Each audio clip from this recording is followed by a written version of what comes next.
Okay. So, immediately as I started this, Ione wanted to move, and I just closed and exited, and I figured, you know what? Just start the vote again. So it's not happening today. I gotta wait. But at least I know. Hey, Shizumi, what am I doing? I just had to restart because the moving out bubble was over a villager I don't want to move out. And this is how you control who you want to move out. You close out of the game immediately, and then anytime you see them with the bubble, you hit them on the head with a net until the next day, and then that bubble will go to another villager. And you just rinse and repeat until you get the villager you want. Other than that, probably grinding Nook Miles. Since, yeah, villager hunt is on its way. Alright, so I know it's Ione today. Not a whole lot of, you know, I removed the blue flowers here completely, and now it's more purple to try and get the green mums. This is hybrid red. More steps towards trying a different method of getting blue roses. It's not really a whole lot to say. Okay.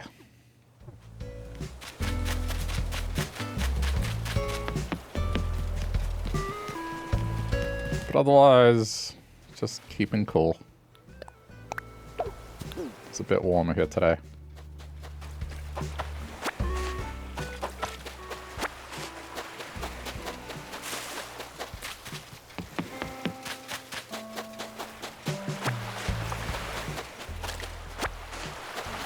Oh yeah, right. There was one of these again last night, but it wasn't a heavy one, so there's probably not going to be many.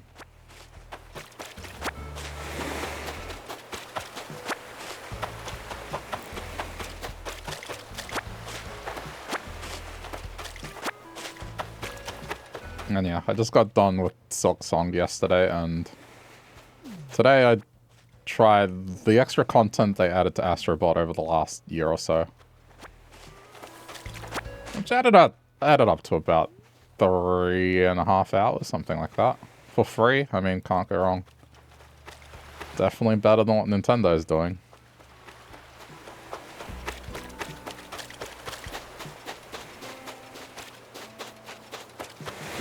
Admittedly, playing a platformer after, like, a game that was hard and had hard platforming.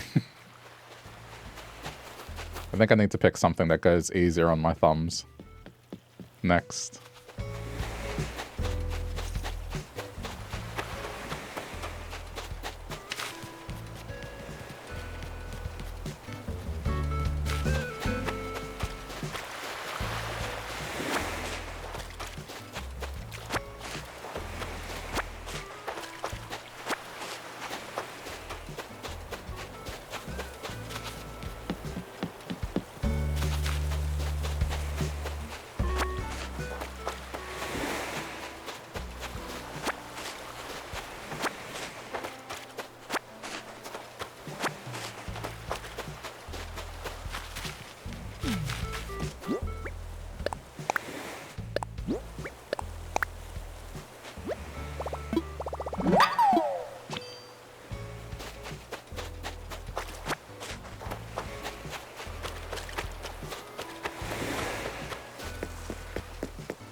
Oh, that wasn't... doesn't matter.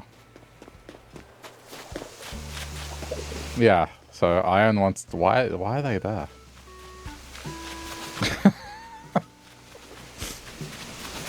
That's quite the spot to be thinking.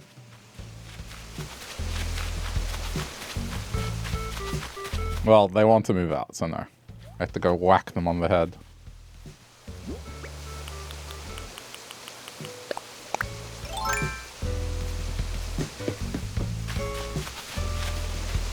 Who do I want gone? Keaton or the sheep. I forget her name.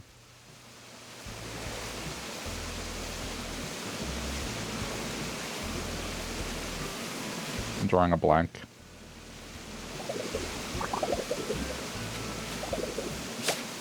Sorry. Forget you thought about anything.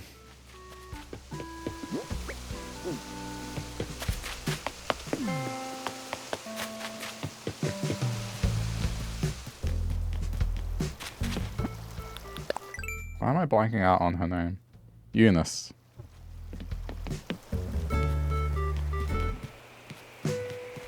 Does this actually work? Yeah, I've done it for the past couple of days.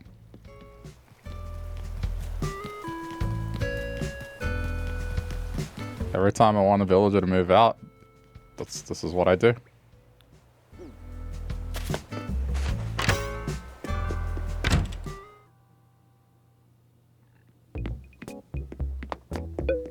Let's move from Pate to Jeremiah to someone who was indoors all day yesterday, and today it is, yeah, it's Iron.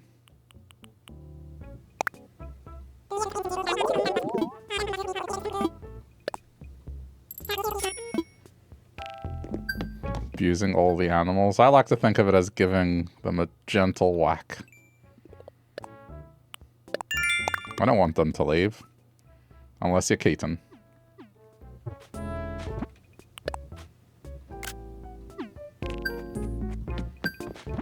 It's like in the movies or TV shows where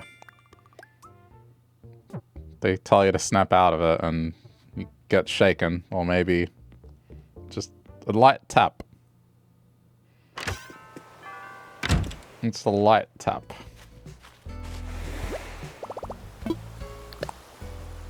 A light tap to the old noggin.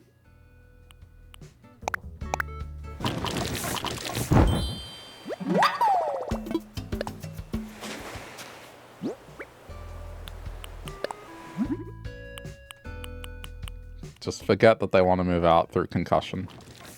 The power of concussion.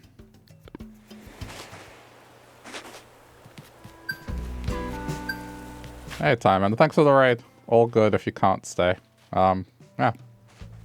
Have a good night. Hope you had a good stream. Does the bubble start spawning randomly? I can't remember the specific conditions, but it's got something to do. There's like a few conditions that need to be met before a bubble appears. I think one of them, a camper has to visit, and then there's like a countdown of 2 weeks or something like that. But on average, it's like every 2 weeks a bubble will appear. And so what you need to do, the moment you talk to someone and they mention moving out, you close out of the game. And then you just don't interact with that villager for the rest of the day. Anytime you see them thinking, you just hit them on the head and make that bubble disappear. So then the game internally goes, oh, we haven't made the bubble appear over a villager yet. And the next day it moves it to someone else randomly. And you just repeat that process until you get the villager you want to move out. But the important thing is to close out right away and not finish the conversation.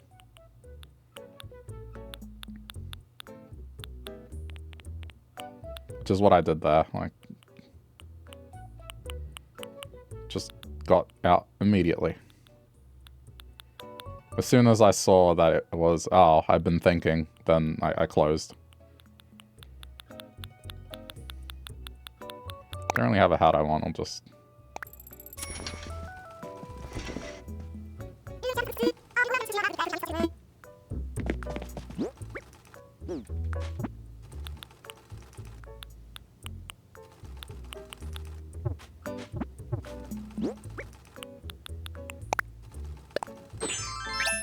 So this is why I am grinding Nook Miles, as I'm gonna have to hopefully try and replace a villager.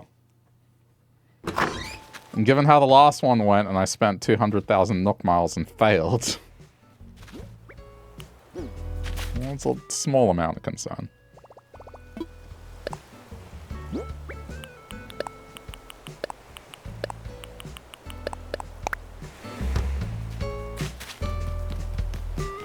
But watch, if I walk over there, Ione will probably be deep in thought again. It's just going to be constant. Every time, practically every time we see Ione today, they will be thinking. No, they're not thinking right now. Okay. It'll happen. You'll see. Identify fossils. I put down the fossils. Okay.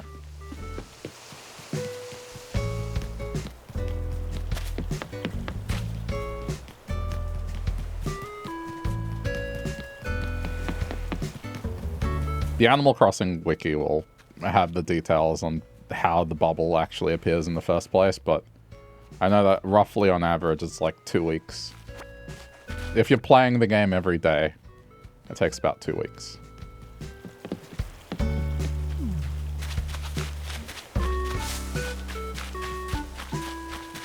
So, on Red Island, it'll happen in a week.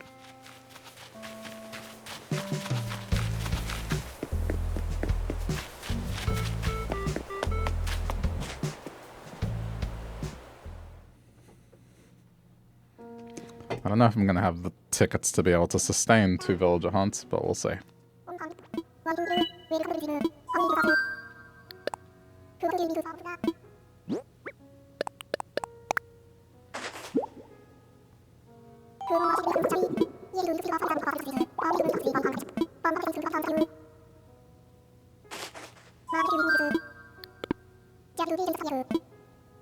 This was just to get the Nook Miles.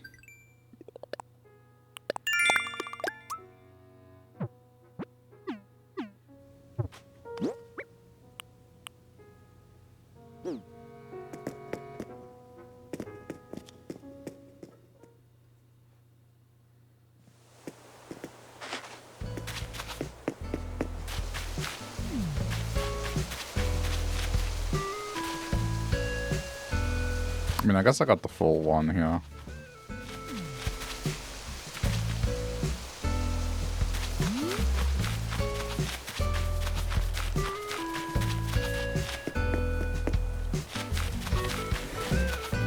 I haven't actioned any of these just because flowers everywhere.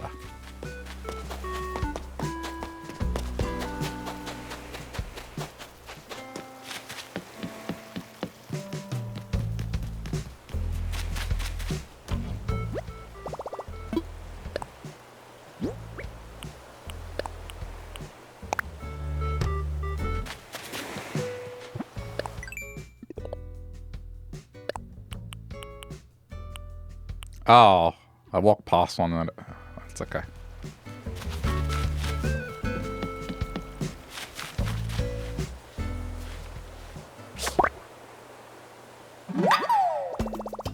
I did not even think.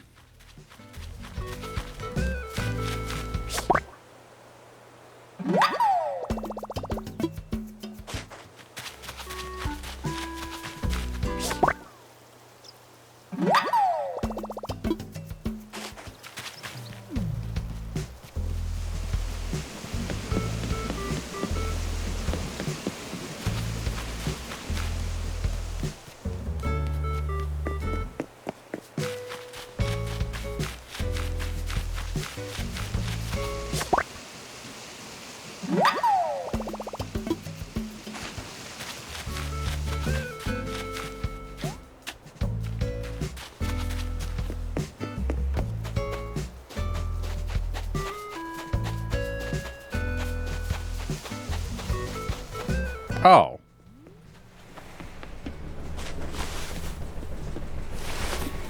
Didn't realize Red was here.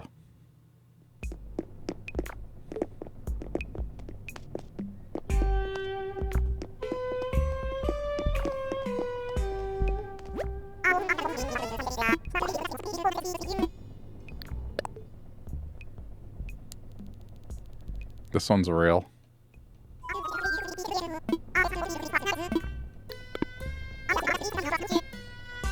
This one's fake. I can't tell.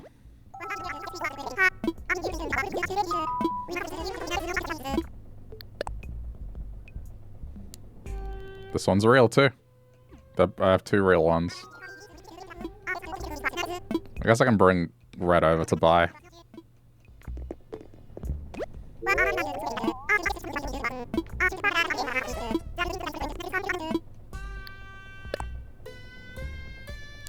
one's fake.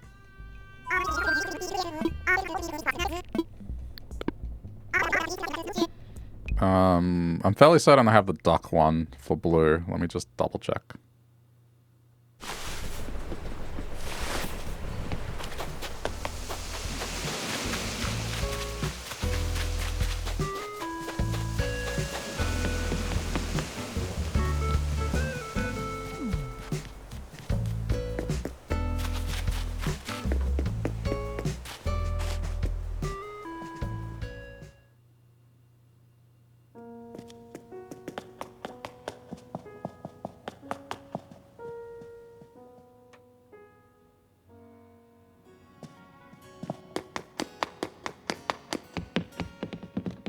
Yeah, okay.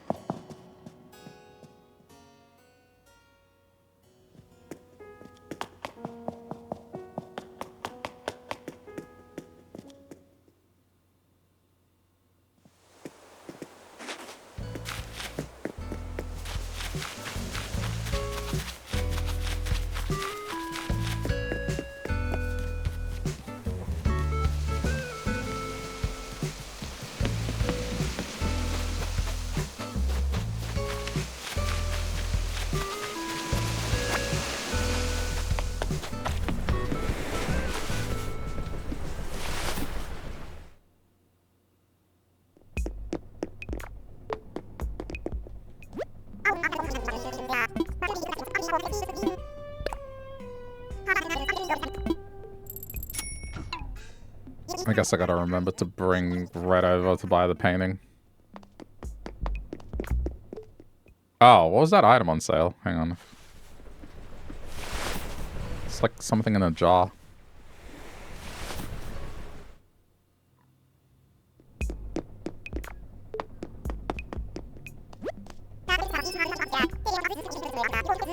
Oh. Oh, this is a good item. This is the one that you can have cookies in a jar and a bunch of other things. This is a good item for decorating.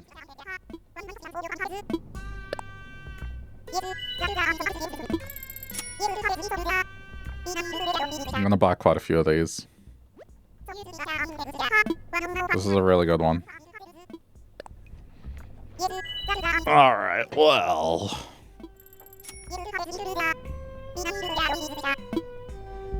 Let's just leave it at that. I'm gonna sit here for a few minutes. Yeah.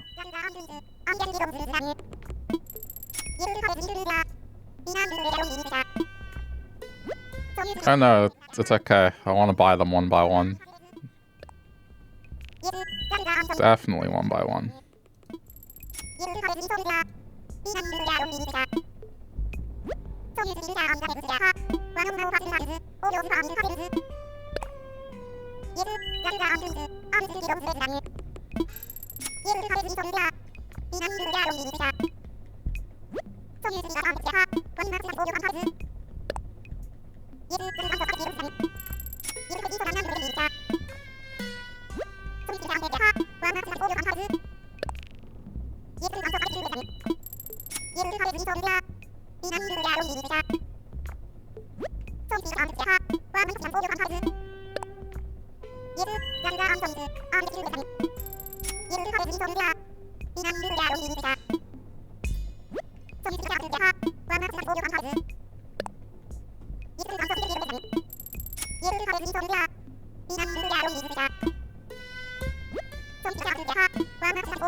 Yeah, too bad there's no bulk buy. I know.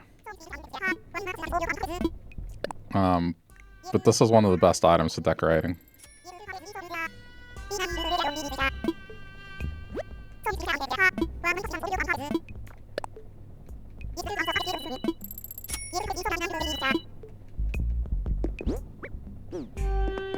We'll go to Haas, and I mean, if you don't know, you'll see why.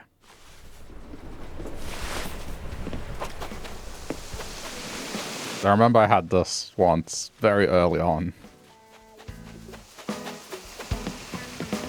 And just people came to buy just a lot of jars.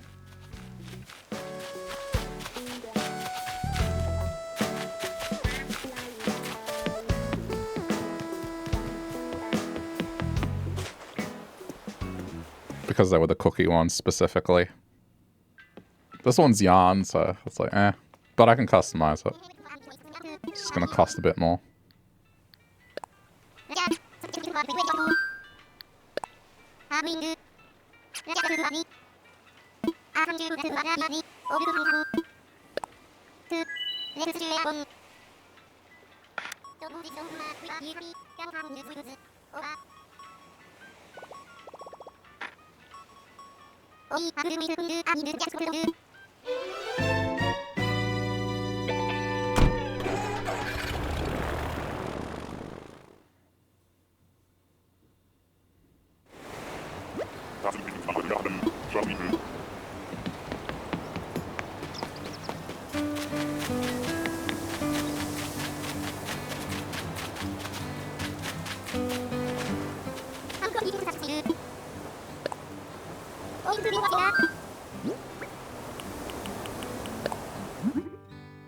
Yeah, look at these options. I mean, some of these are nice. The yarn one's the most boring one, but...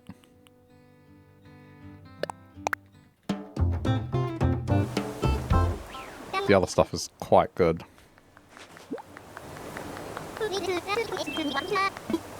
Yeah. I mean, if you want to come buy some, you can if you want.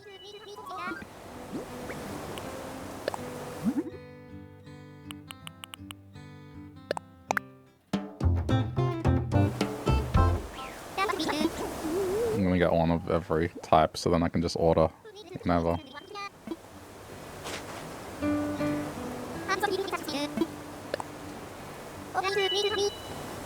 And you can add a label to them, which is pretty nice too, so...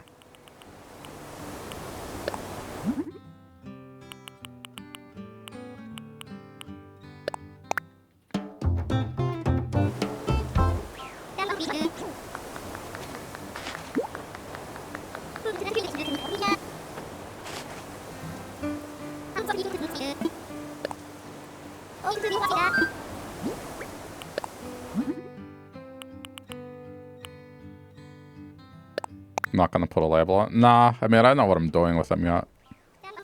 For now, just getting the different types so then I can get the ones I want.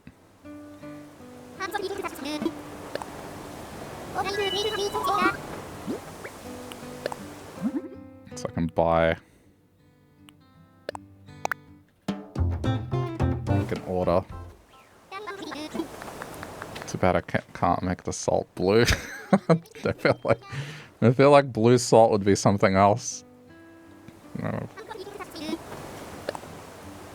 Yeah, I mean, I get that you are trying to make it similar to like the Himalayan pink salt, but blue salt would probably associate it with drugs more than salt. The blue powder. Like laundry detergent or something.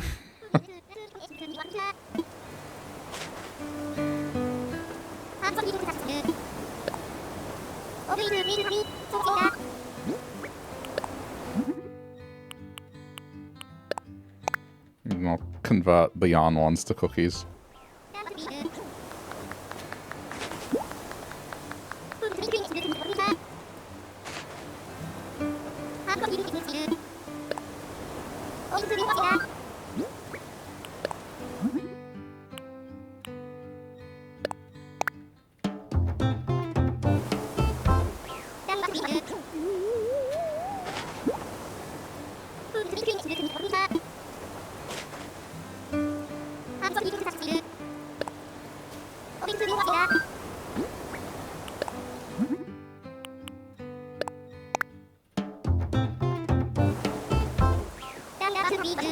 Am I getting pizza tonight? I don't know. Depends when I wrap up. Probably not.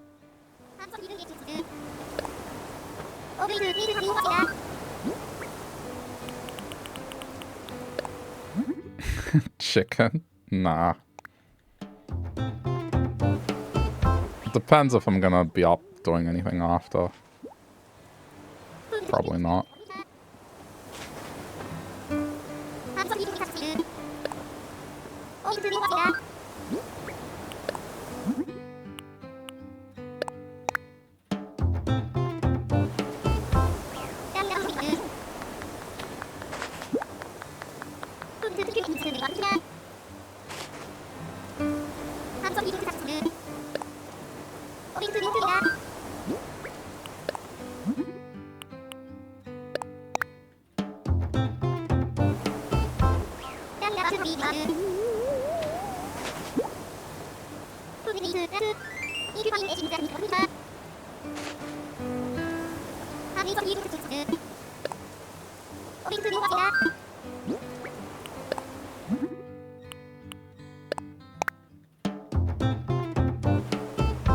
I really wanted my late night thing to be playing Path of Exile, but the current patch, it's just, I can't play it. It just crashes constantly.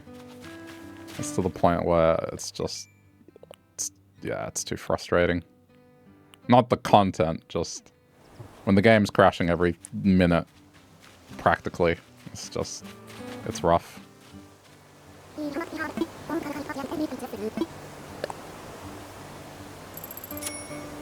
Yeah, but the game's in early access. I'm sure they'll fix it, hopefully. But as it stands right now, like, I can't enjoy that game because it's just constantly crashing on me.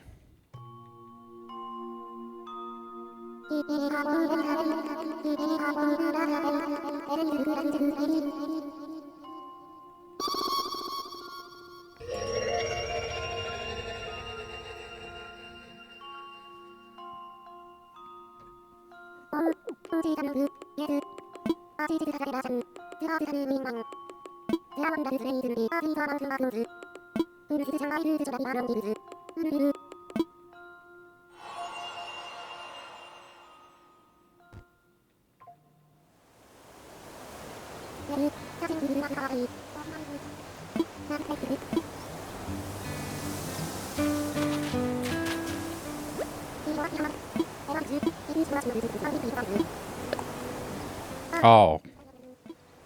No, hang on, I need money. I need money for the blessing.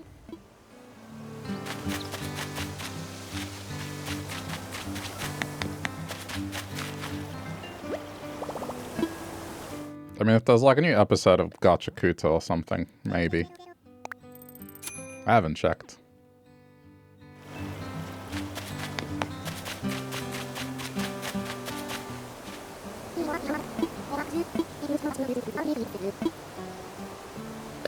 I got a lot of money still. Yeah.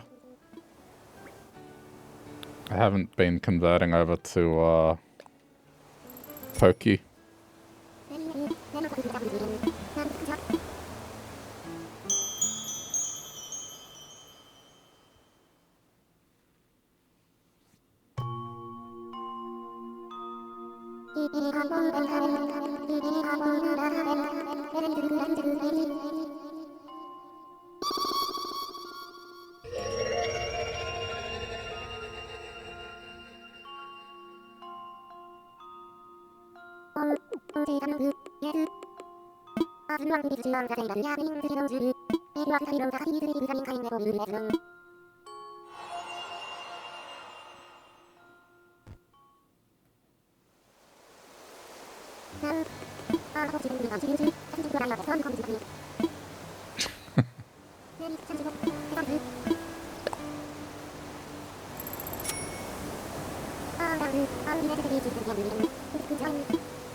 I guess I may as well check Sahara while I'm here.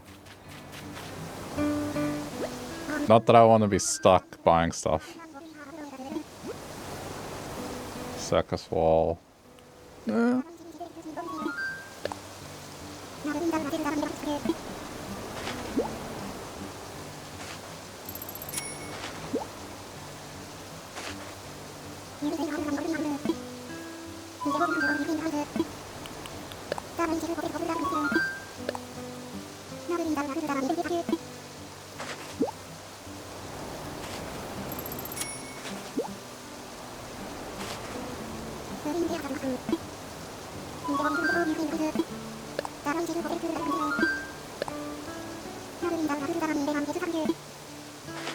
Got a couple.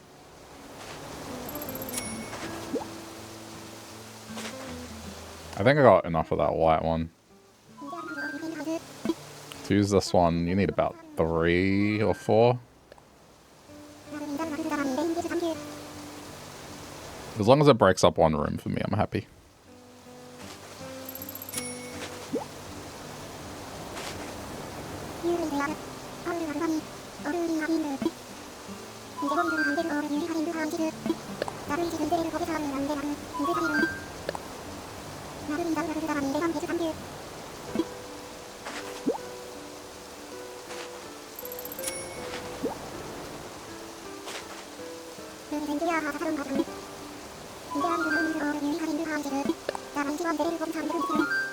One more after this.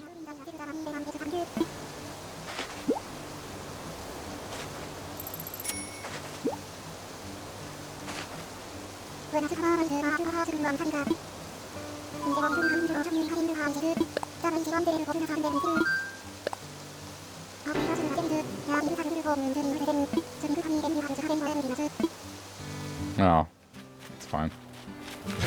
Can't be bothered. I can't be bothered going back. Just kept going as long as I could.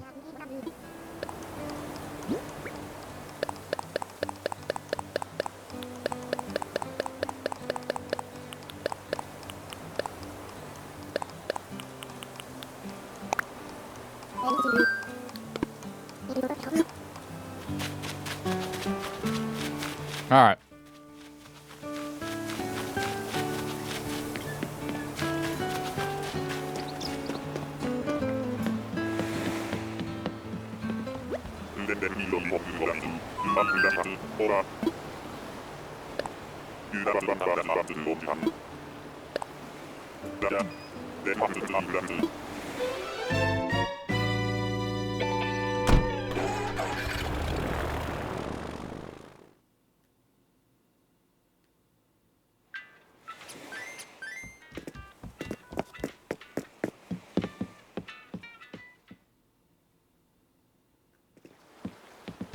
And now I have whatever I need with the jars. Alright. Bugs, Warforage. Okay.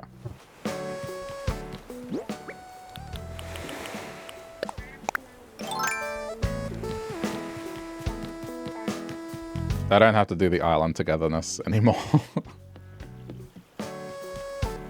I don't have to talk to everyone every day. It's done on this island.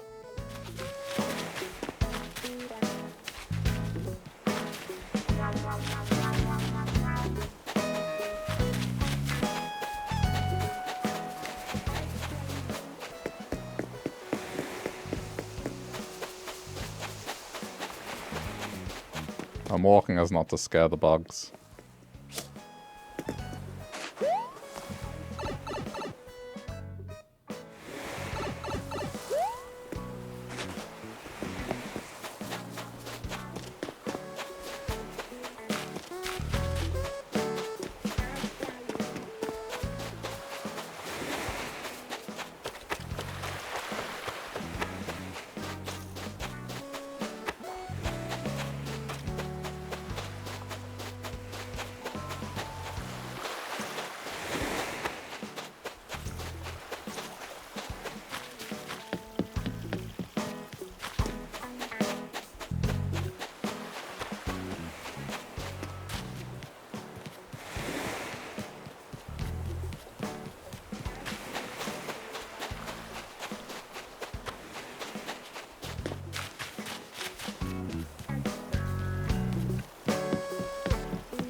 I'm doing 2 laps of this. If I don't find it, I'm gonna forget about it.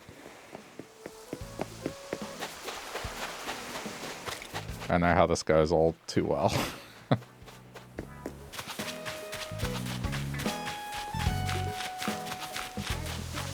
That one night I needed a tarantula for a few hours, no tarantula in sight. The next night, didn't need a tarantula, 2 back to back.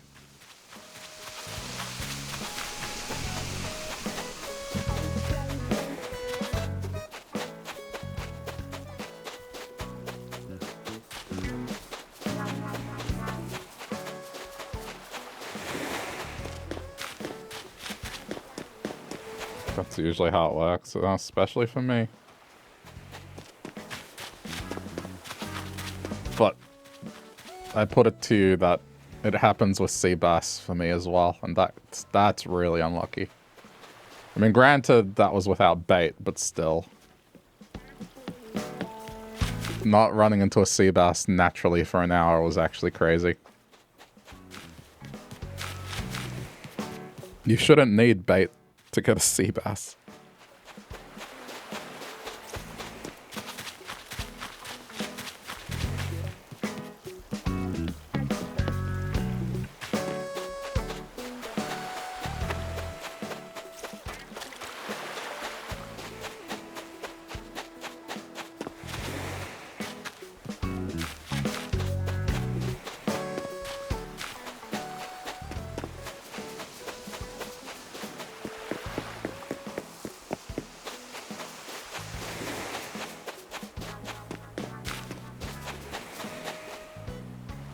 Like, this is probably a sea bass right here. But because I don't need it, of course it's there.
Okay. That was... That's it. I'm gonna periodically check for the wharf roach, but that was 2, maybe 3 laps even.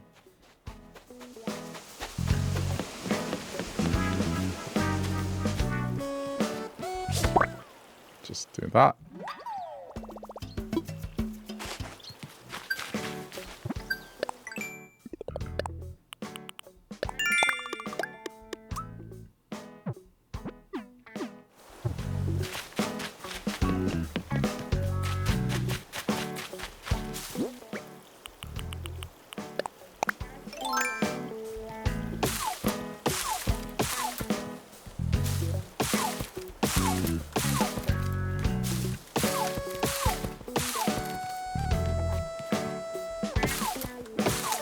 And they ruined him.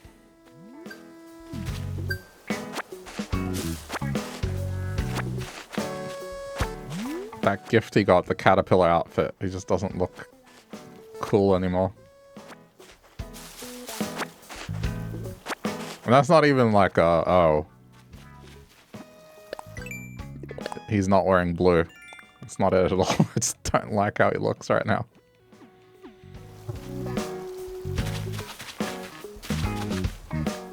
If I give him a new outfit, will he wear it? Let's see. Of all the things, a caterpillar outfit.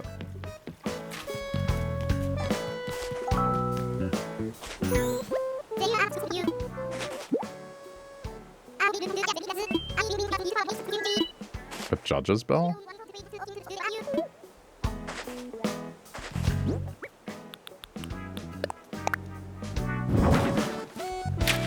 Oh.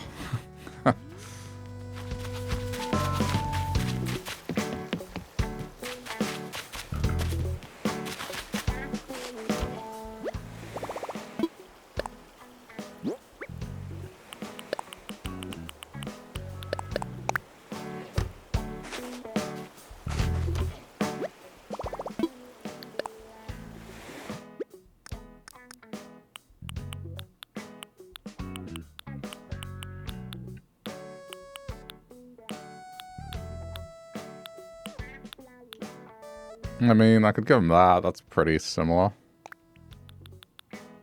That might get him out of that caterpillar outfit.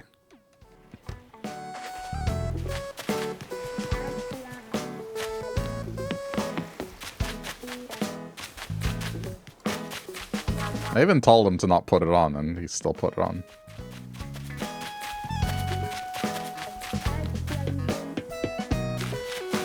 Where'd you go, Ken?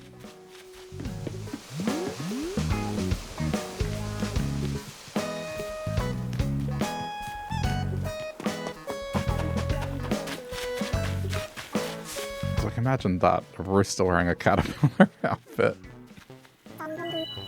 It's like a wolf in sheep's clothing.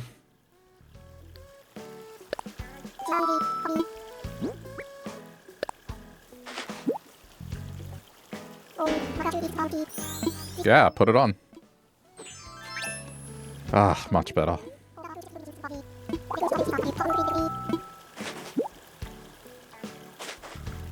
It's not what he was wearing originally, but, you know, at least it's thematic to him. Like that caterpillar outfit.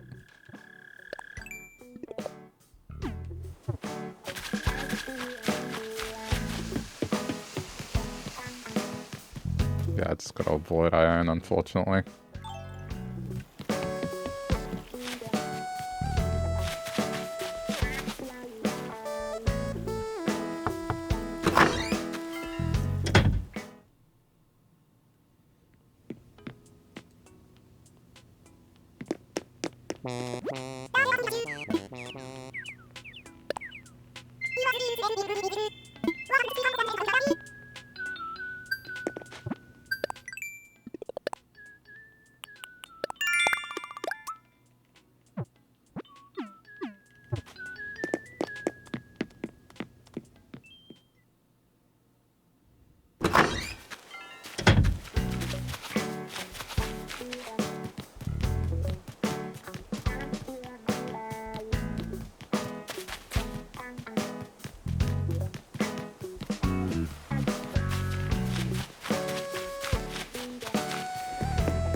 I wonder what makes him ask to put pigeon milk in. It just seems very random, you know? Like, most coffee places that you go to here, especially if you're a regular, they kind of know what you want. Sometimes they even like start making it in advance. You just kind of give them a nod. This is strange that he sometimes offers milk and then sometimes like, nah, no milk today. It's a little odd.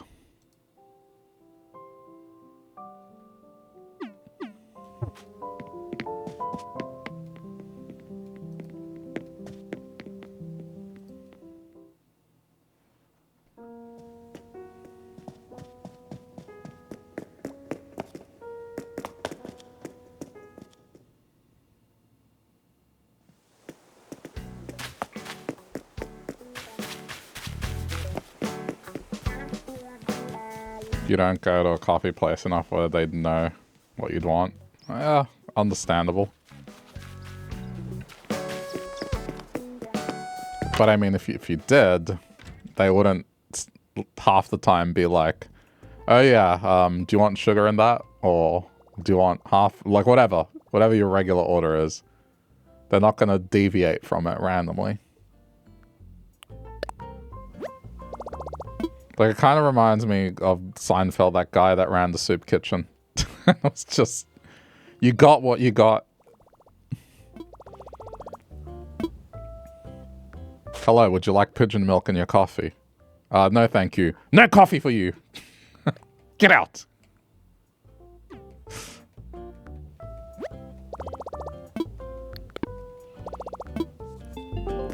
Drink your coffee now, but it's too hot. No coffee for you! Get out!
This Gyroid has been on my beach for a couple of weeks and I just haven't picked it up.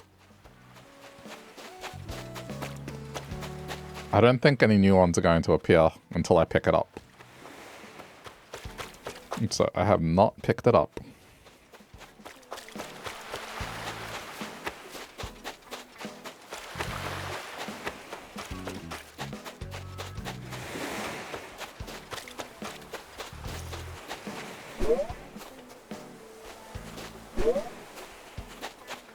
They had the villagers like getting them as gifts. But they put them up in their houses, no? I heard that if you want a villager to increase friendship, just keep giving them the garden lantern. And they can't place that indoors, so it doesn't alter their house. I mean, I don't know, I've never given them a gyroid, so who knows. But gyroids are placeable inside a house, so maybe?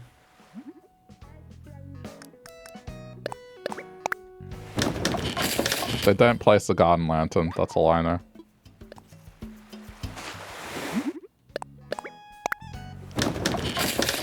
Give it to someone I want to leave. Why, though?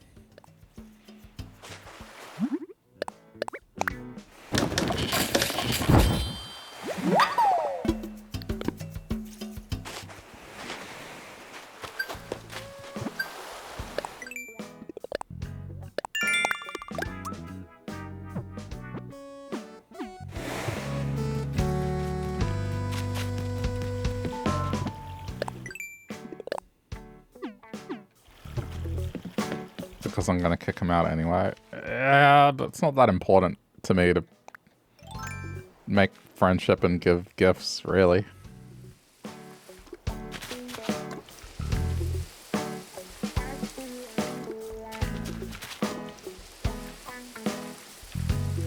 I mean, if I want to be friends, I'll just give out garden lanterns. It's fine.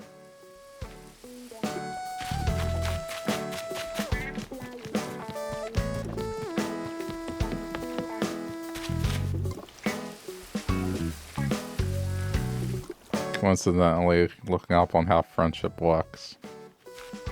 How does it work? I'm not sure. I just know that garden lantern. That's what I was told a long time ago. And that's what I default to.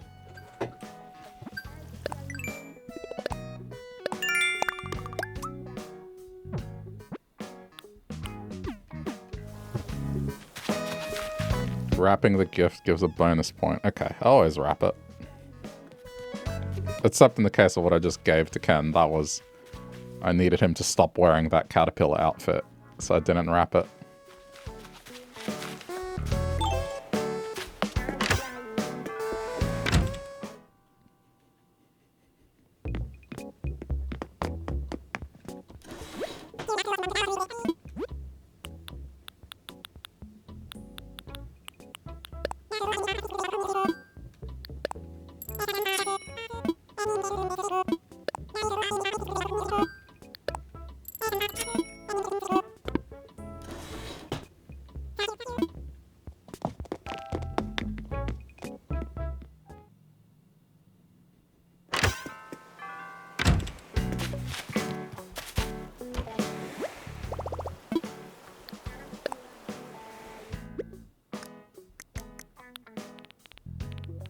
I'm gonna go give a garden lantern now that I'm talking about it.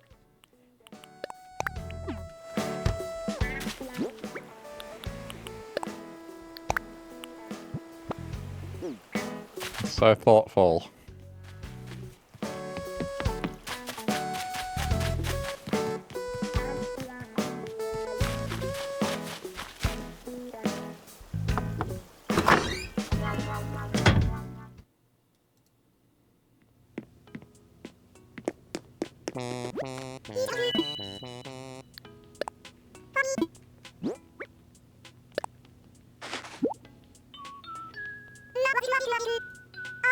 Between 1 and 3 points if the gift is more valuable than 750.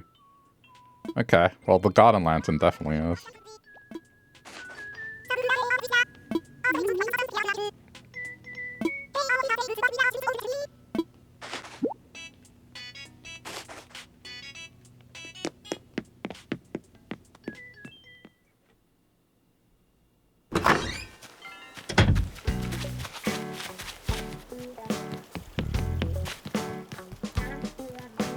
Good.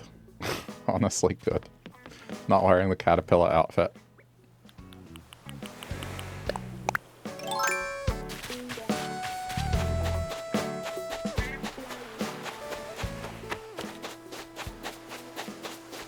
Oh, yes. Come here. Nice.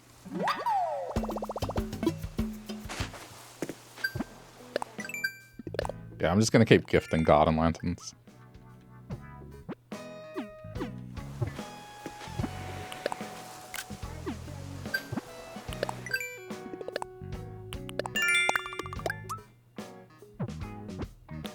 Fossils again. Catch a tuna, which is kind of unfortunate one to get.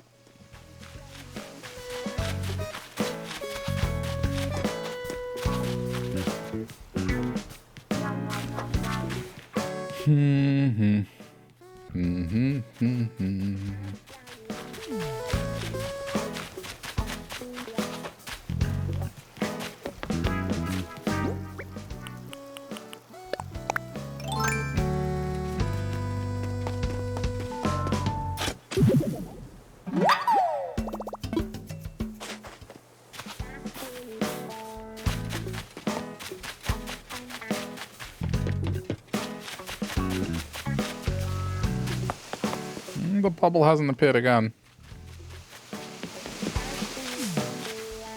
since I whacked them on the head.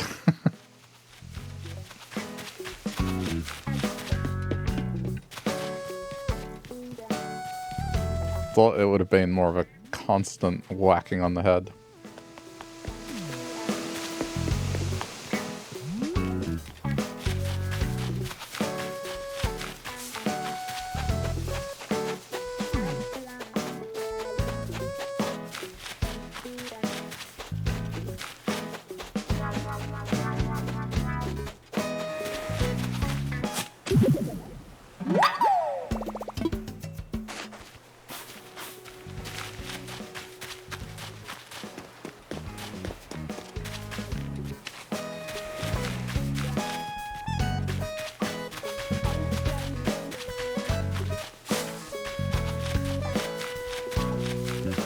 I felt very tempted to clear this, but then if I clear it, all that's going to do is just give me more space to try and get the flowers, and I don't want, I don't want to make this problem worse than what it is.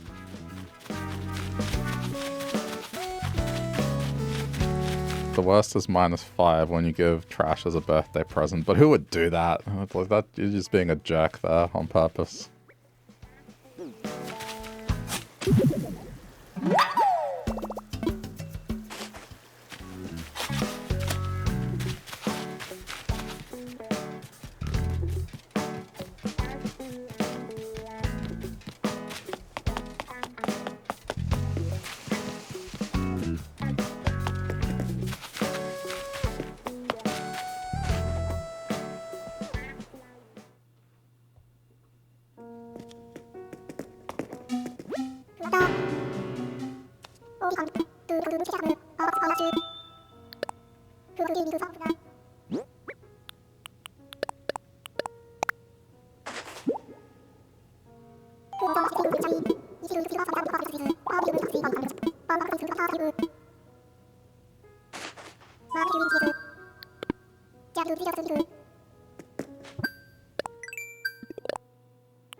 Now's the time to just make juice out of this.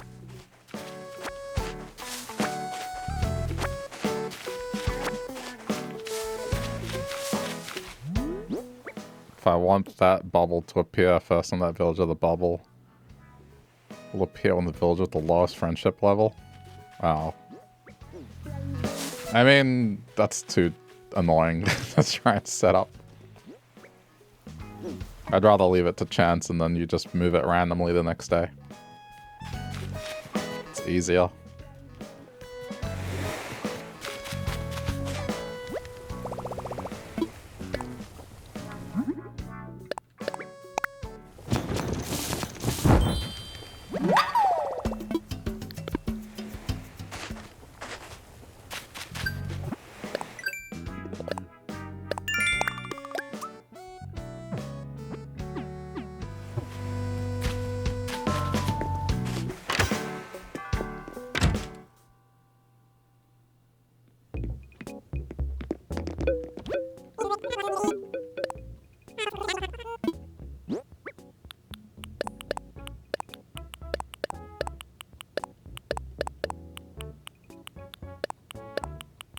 I mean, it's one of those things you can only loosely find out the level, right?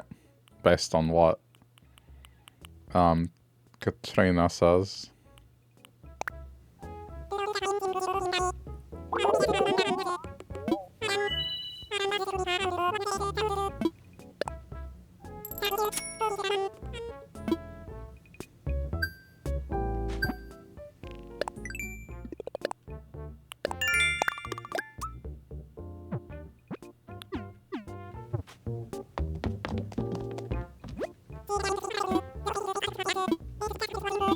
Nice. I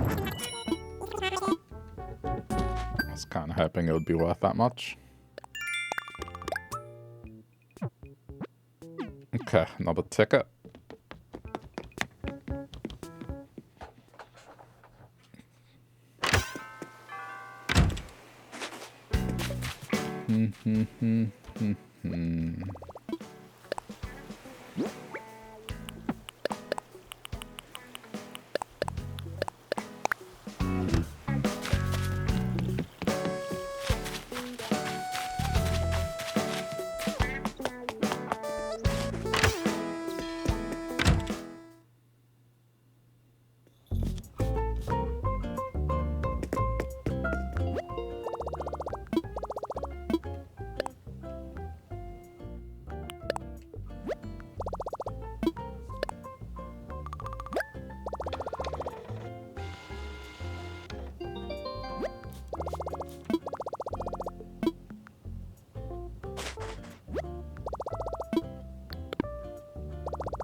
I don't know what I'm going to do about that tuna. I'm going to have to use bait if I want to get it.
Don't move.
Damn one more.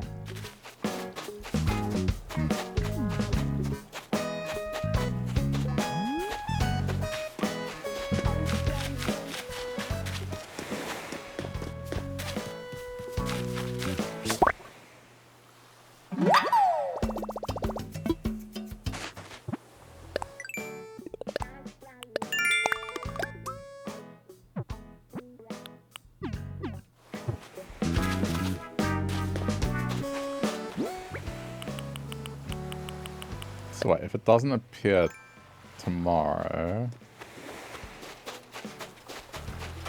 Yeah, I guess I have to postpone.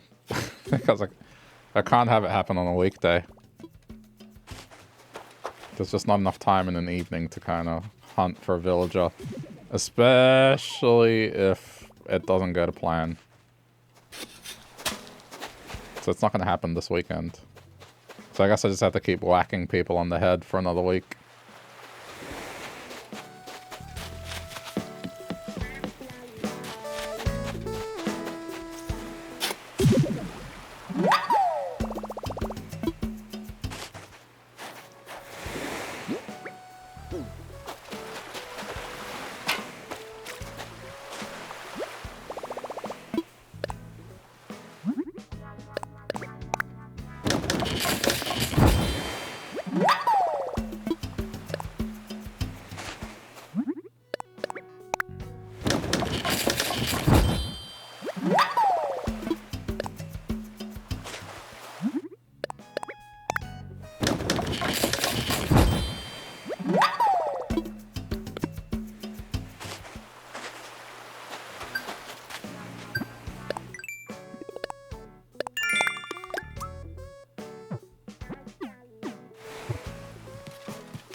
I think I'm getting pretty lucky. It's not giving me ones that I can't do.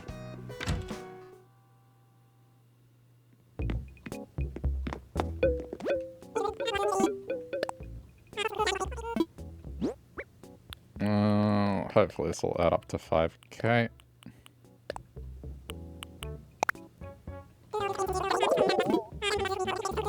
Not quite.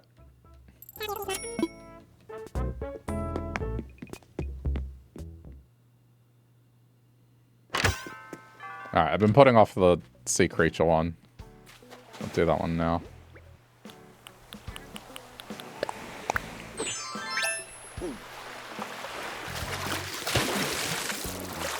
Okay. Hopefully this won't take long.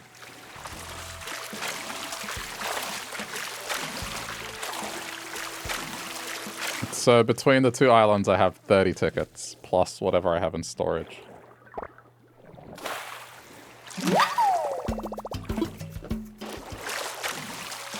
If I have about 50, I'd say there's a bit of confidence that I can find a villager.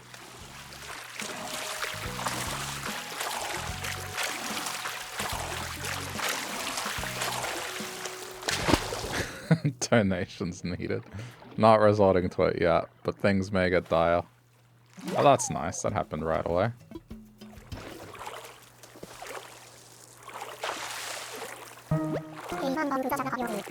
Set up a GoFundMe, but instead of money, it's Nook Mile tickets.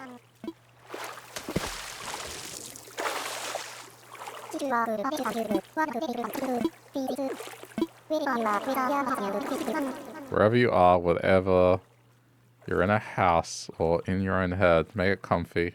You be good to you. Good advice.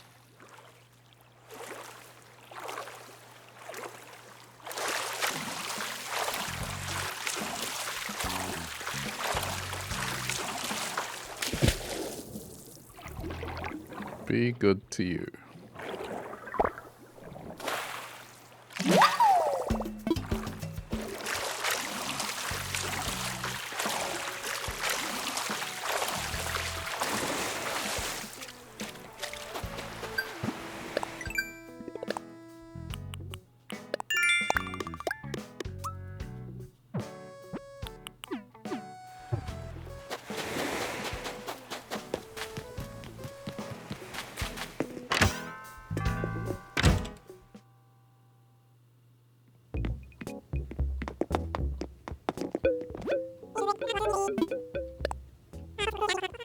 I'm going to be distraught if it's like 50 tickets and I don't get anything. When you combine them with the other... I mean, it would have been 100 tickets, right? 100,000 is 50 tickets, so 200,000 is 100 tickets. Don't jinx it. I mean... Even if it happens, at least it's content.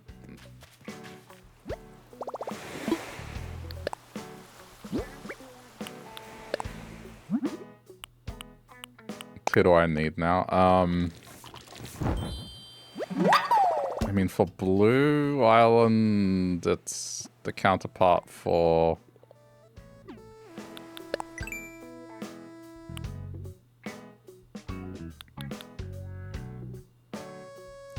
I mean, I have a way to get a bear, so that's kind of covered, but I don't necessarily want Poncho. And then I think the other one that needs to be covered is one of the pigs, which there's 2 options I can get. So it's bear, pig, and Mitzi to replace Lolly, as much as I don't want to do that, but... I feel like I'm forgetting one. I'm forgetting one. Who am I forgetting? No hamster. Well, I haven't found either, so...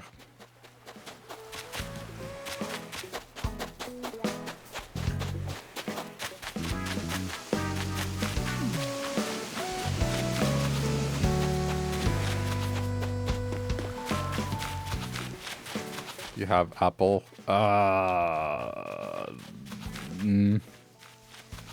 The problem is taking apple means taking what's-his-face? Rodney or whatever his name is. The one with, like, the pink hair. Not a fan.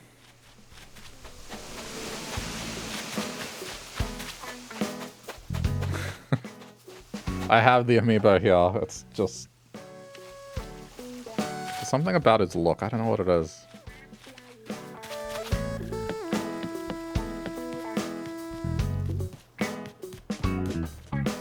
I should bring up the plant, then I can actually tell you.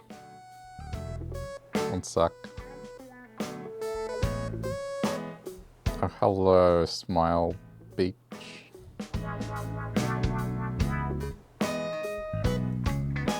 Sorry, I was like mid-loading something. I saw the message pop up. Yeah. I'm a little tired after work, but, you know, I'm having fun with my island. Trying to line up my crazy theme.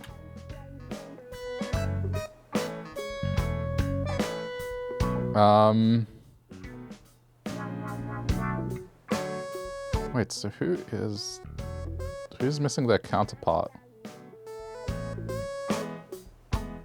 I'm not sure.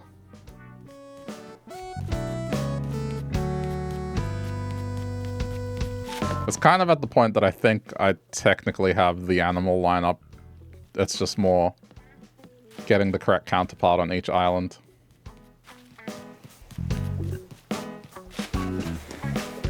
It sounded like I was skeptical of you. Oh, no. Sorry. I was thinking. I got asked the question, I didn't know the answer, so I was thinking. But it's just bad timing. Okay, hold on. I should boot up Red, then I can actually answer the question.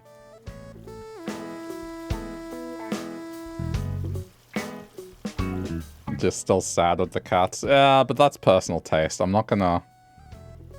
That's one of those things. I'm not gonna make everyone happy with my choices. Come to terms with that. The Switch one is loading, and then I'll tell you exactly what I'm looking for.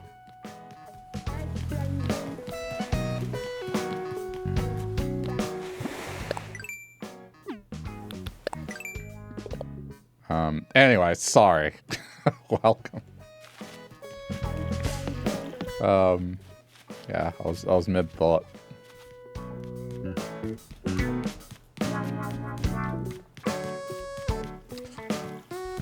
Also, hello, Holly. Who's my favorite villager?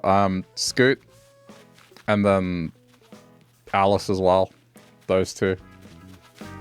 I would say Scoot generally, but then Alice is my favorite Australian villager. So, those two. How about yourself? Unfortunately, I'm not taking either of them for this island. For those that don't know what I'm doing.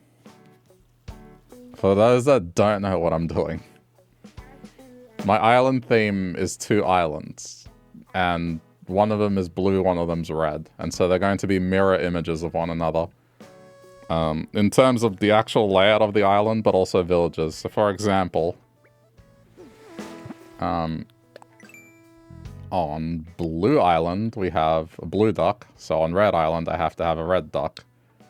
I want to look for ketchup, even though I already have an answer technically, but there's a whole bunch of other stuff that I can't explain because it's going to take like an hour of explanation, but there's dumb lore to the island involving fictional grandfathers and maybe like the manufacturing of Breaking Bad style drugs in the basement, but that's something else. Okay. So Sherry's counterpart is going to, or Sherry. It's Poncho or the other bear. But so that's kind of accounted for. So I need to find a blue pig.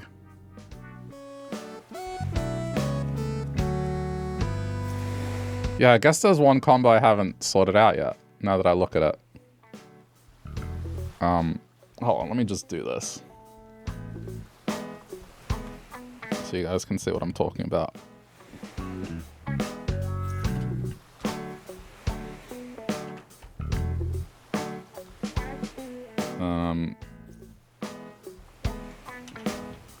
Input source 4. Hopefully.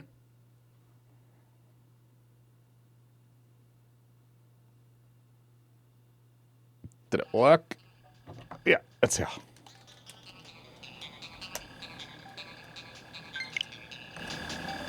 Okay, so this is Red Island. And so on this island, these are the villages. So on Blue Island, I need to get a blue bear. On Blue Island, I already got Ace. That's the counterpart for Lucha. Ken is the counterpart for Benedict. Candy's counterpart is Broccolo. Poppy's counterpart is Ione. At the moment, we have Freckles for Pate, but I'd want Ketchup ultimately. So that's this island. And also, this is like the terraforming of me, like, attempting to make a mirror image of it. So, like, part of the river is here. I'm gonna go back to this weekend. So I'm trying to make it the reverse image of Blue Island, which involved a lot of planning. But the way the 2 islands are connected is on... Wait, this is the wrong side. I'm going to the wrong side.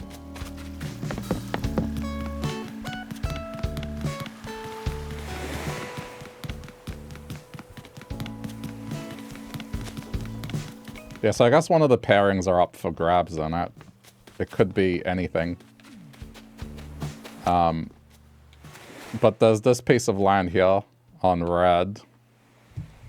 And then if I swap back to blue, which is HDMI source 1, hopefully. I hope. I can't remember. Hey, it is. Alright, we're back on blue.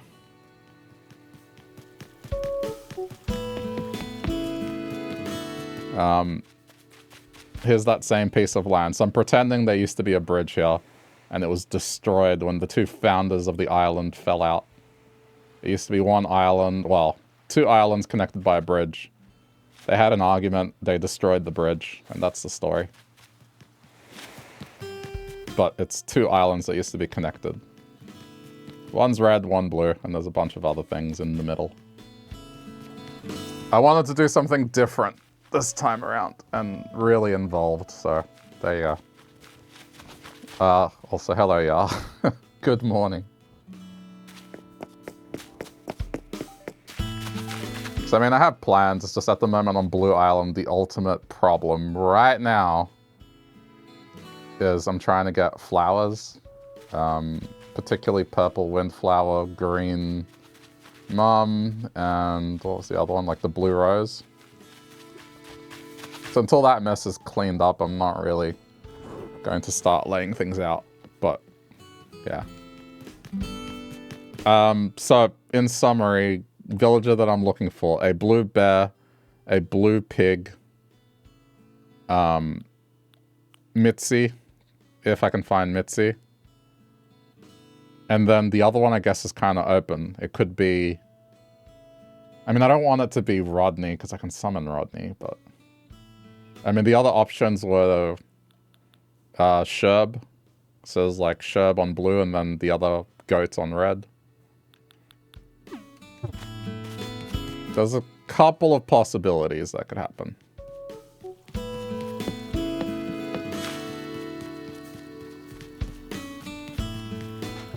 So I'm grinding Nook Miles in preparation for that because someone's moving in the next couple of days. The bubble has appeared.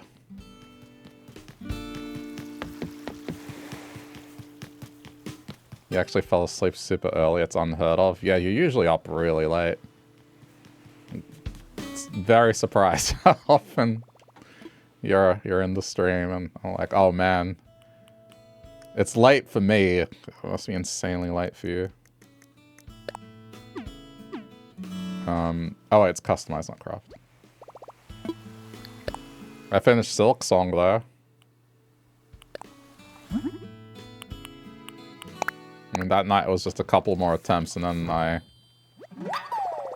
did finish the boss, even though I didn't think I was going to. Yeah.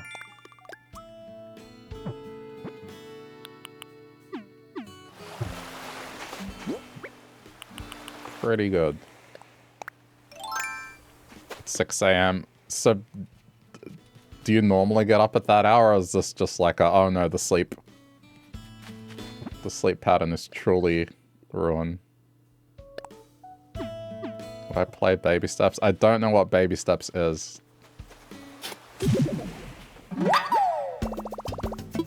Your name rings a bell. I'm not sure I know what it is.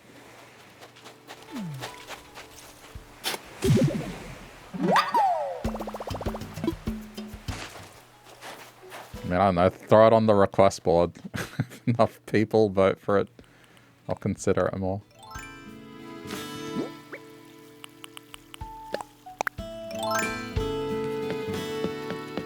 Best walking simulator. It comes out next week.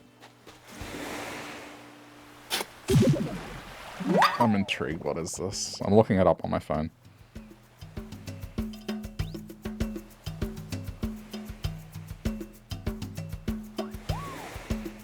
Oh,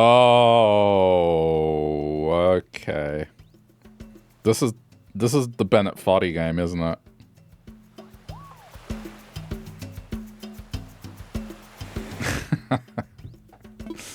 I am familiar with that guy's work.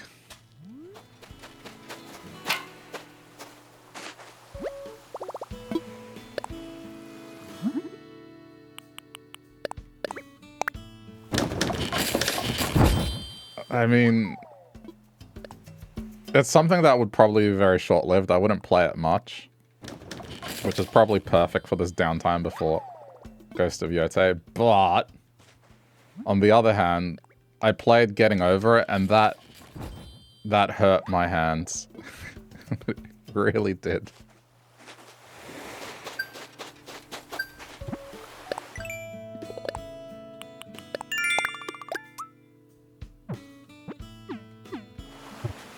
Like, it's a special kind of masochism to want to finish one of his games.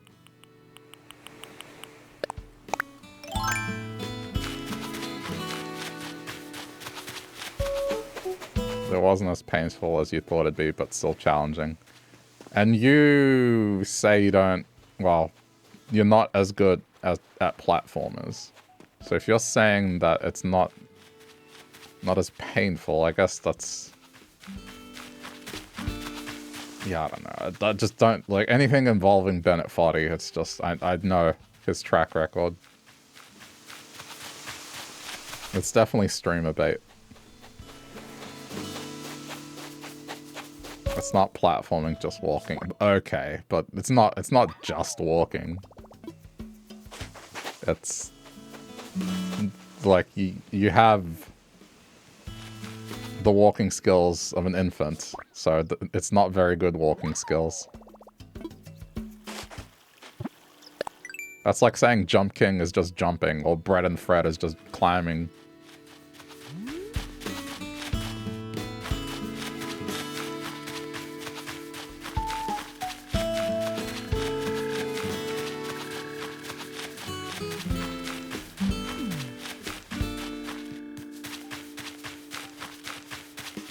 I just climbed the mountain in Silk Song. Let my hands recover for at least a week.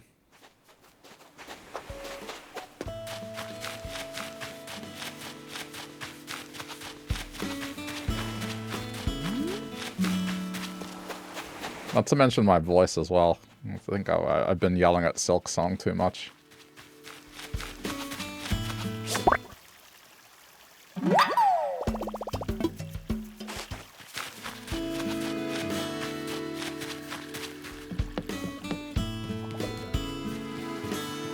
Okay, you don't want to move out.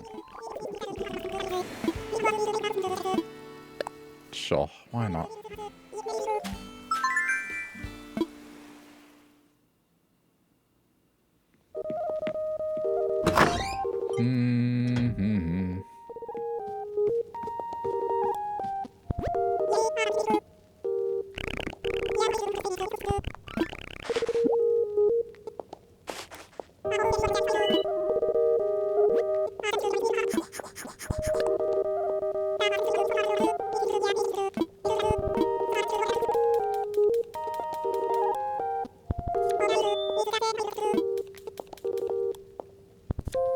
Lots of random noise clips.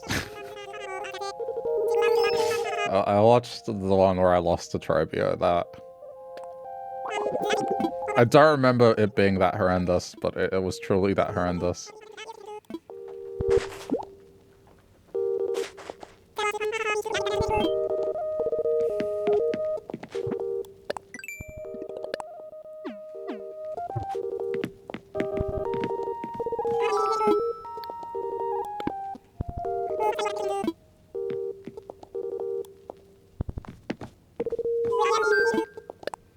Things to do. I still haven't had a villager say, no, you're not going anywhere.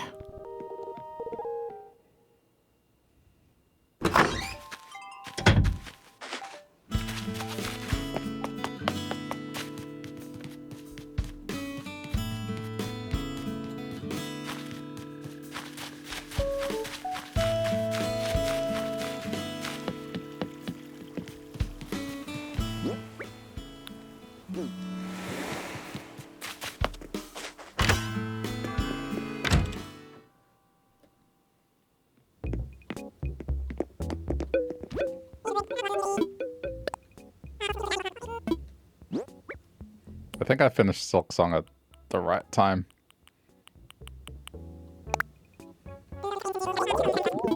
I think another day of intense platforming would have definitely given me not necessarily a blister, but like approaching a blister, you know?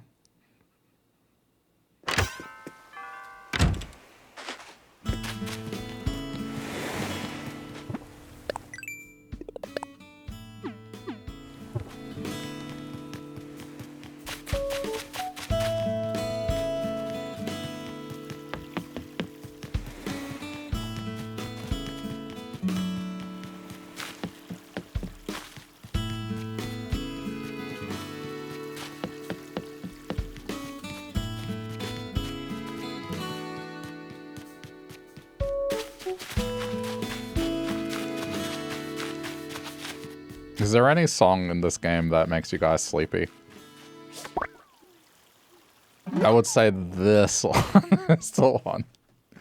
That, like, if I listen to it for too long, it kind of makes me relaxed and just sleepy.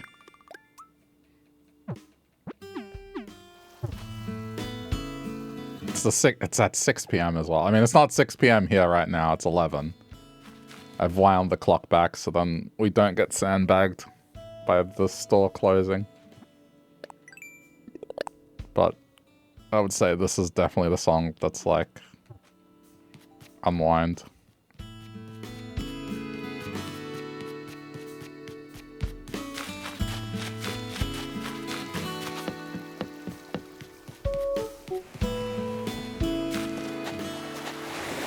Yeah, winding down music.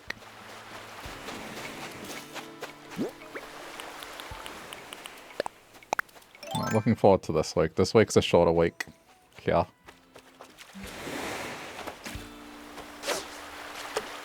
I mean, some of the Australians know what's up, but Melbourne, well, Victoria, where I live, but Melbourne's, you know, I'll say it so you know. We have this public holiday, and for you Americans out there, it's like, imagine you got the day off for the Super Bowl. It's a public holiday for the Super Bowl. That's basically what it is. It's a public holiday for Australian football. If that sounds dumb, the reason we have it is because that Australian football originated in the state that I live in. And so it's a bit of a historical holiday in that regard. But it's kind of dumb when I say I have a day off because football grand final. I'm not even into it. It's not my thing. So more holidays never done. All right. Would you like to take a guess what the public holiday after that one is?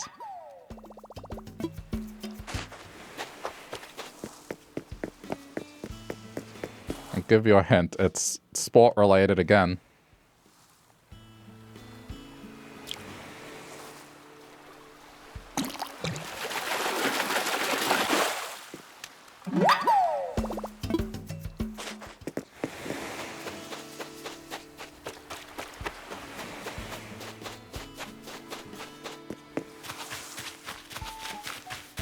Alright, so the public holiday after this football one is called the Melbourne Cup. And the Melbourne Cup is a horse race.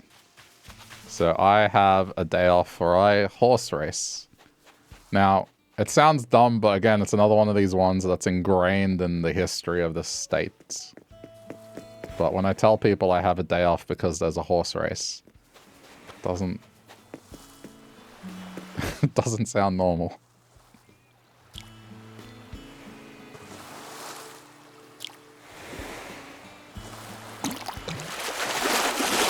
Yeah, I mean, I'll take it. A day off is a day off.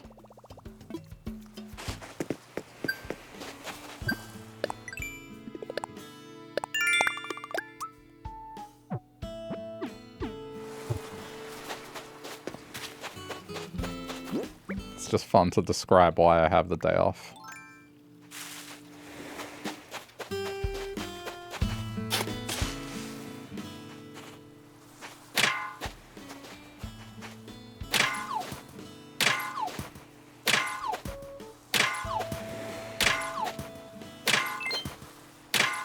Have I gone down to the horse races? Once out of curiosity with a friend, and I mean, pretty much people dress up all fancy. You know, dudes wear suits, and then, you know, girls wear fancy hats, those big ones with, I don't know how to describe them, but, you know, big fancy hats. That's about all I can say.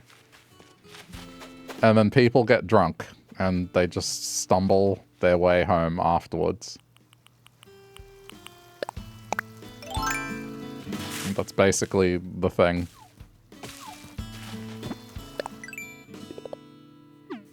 Bet money. Yeah, yeah, betting is like almost an expectation. Gambling is legal here and it doesn't get taxed. It's like considered good fortune, so you don't get taxed on winnings. Gambling is unfortunately big here. One of the reasons I subscribe to YouTube Premium, and I know there's ad block on computer, but if I'm trying to watch on my phone or on the TV, the amount of gambling ads that I get presented with is kind of crazy. And I know what you're going to say. You get presented with ads that kind of suit you. But here's the thing. I've never gambled in my entire life, and I have zero interest in doing so. Not once.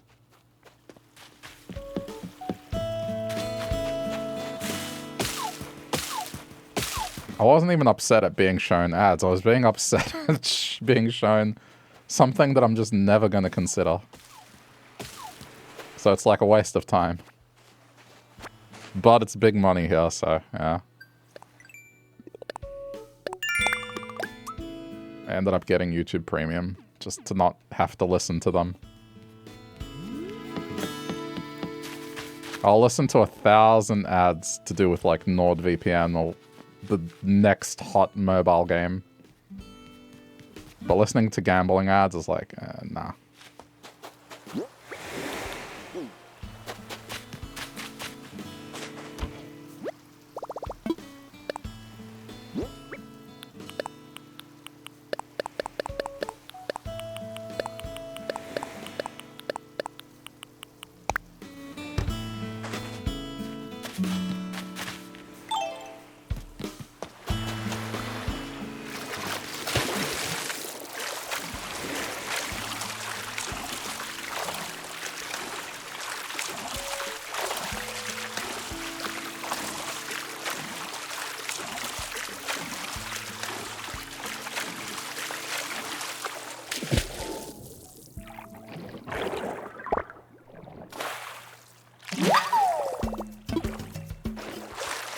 I forgot to check when that game released.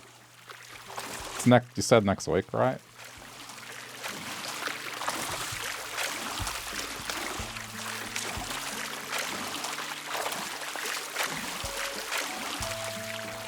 You don't know if you've ever seen a gambling ad. I mean, most of them here are like just some celebrity endorsing a gambling app, pretty much. September 23. Okay. I mean, we'll see how I'm feeling. It is a long weekend. I feel like my hands have recovered and I want to suffer. Maybe.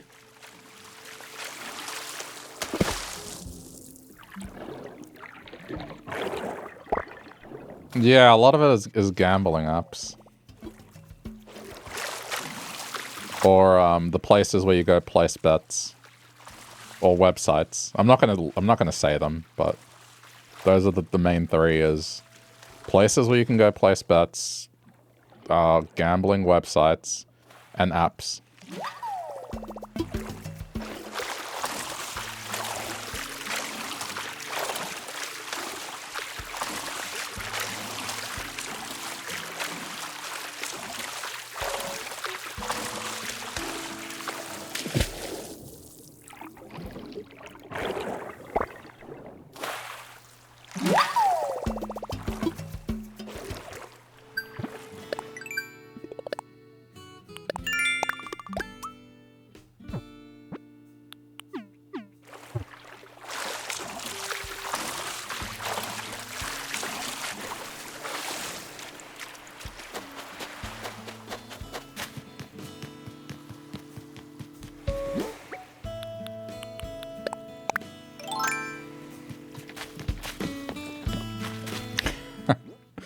Iron wants to move out. You're not moving out.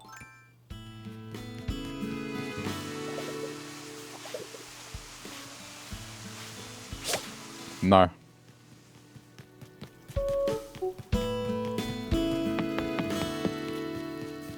That bubble will move tomorrow.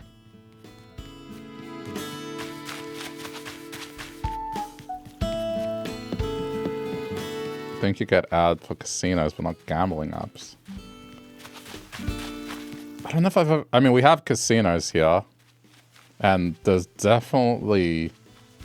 at least for the one here in Melbourne, the ads... But they're more like... How do I put it? The ads are more oriented at it being a destination. A place where you can go eat. I don't think they explicitly mention the gambling. They kind of treat it as this place that you can go to. And there's a bunch of things to do. But I don't think they explicitly, like, mention the gambling. I think it's there in the imagery, but... they're talking about entertainment. Primarily.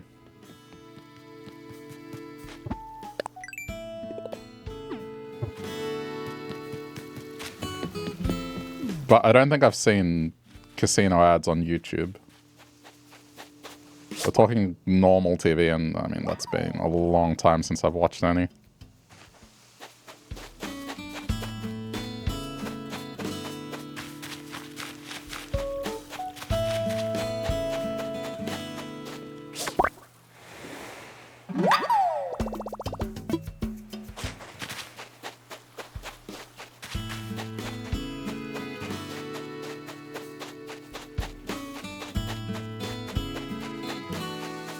Yeah, if you watch normal TV here in Australia currently, it's basically renovation reality TV shows or something adjacent to it, like cooking reality TV shows. And just random stuff, I don't know.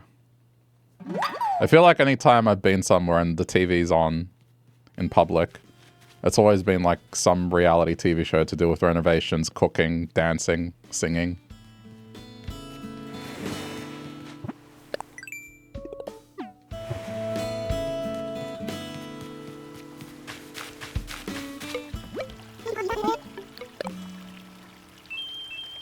Didn't mean to do that. I was trying to swing the net.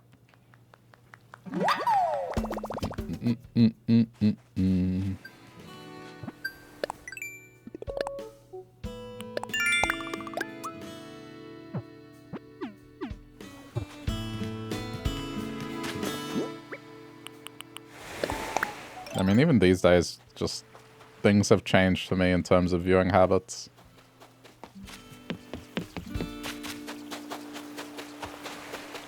I feel like most of my entertainment now comes from YouTube and Twitch because streaming services have just become kind of annoying to deal with.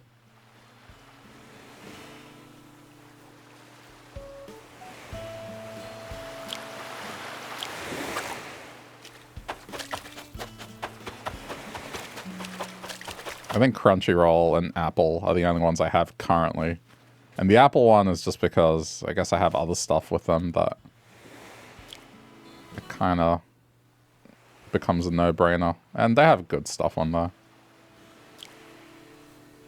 At least for the time being.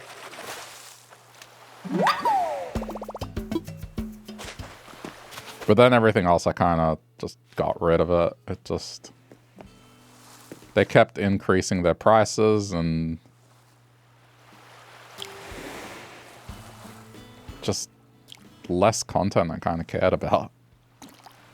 Especially Netflix. I felt like I couldn't invest in watching Netflix shows anymore because they just randomly cancel them on a whim.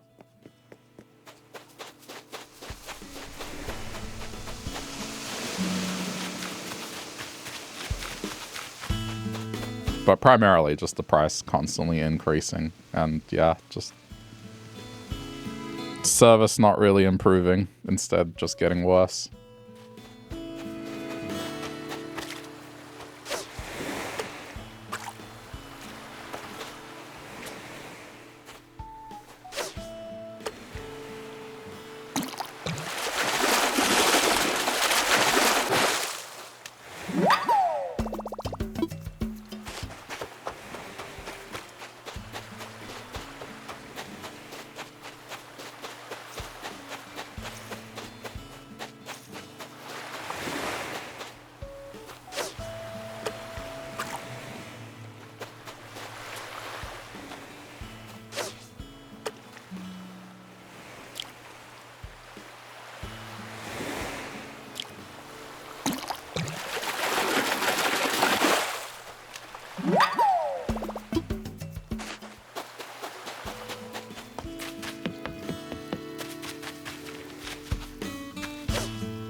This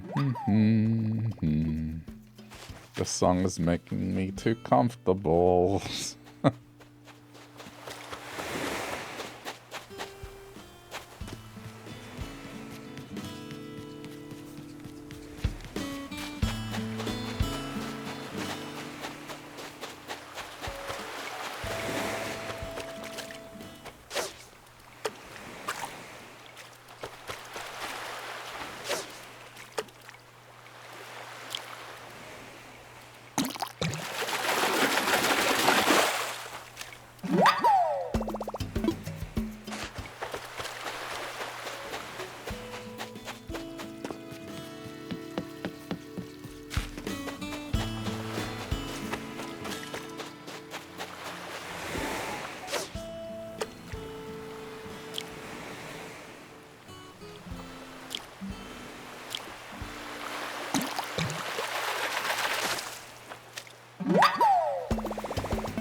I don't know if I should go after the tuna. It just feels like I'm not going to get it.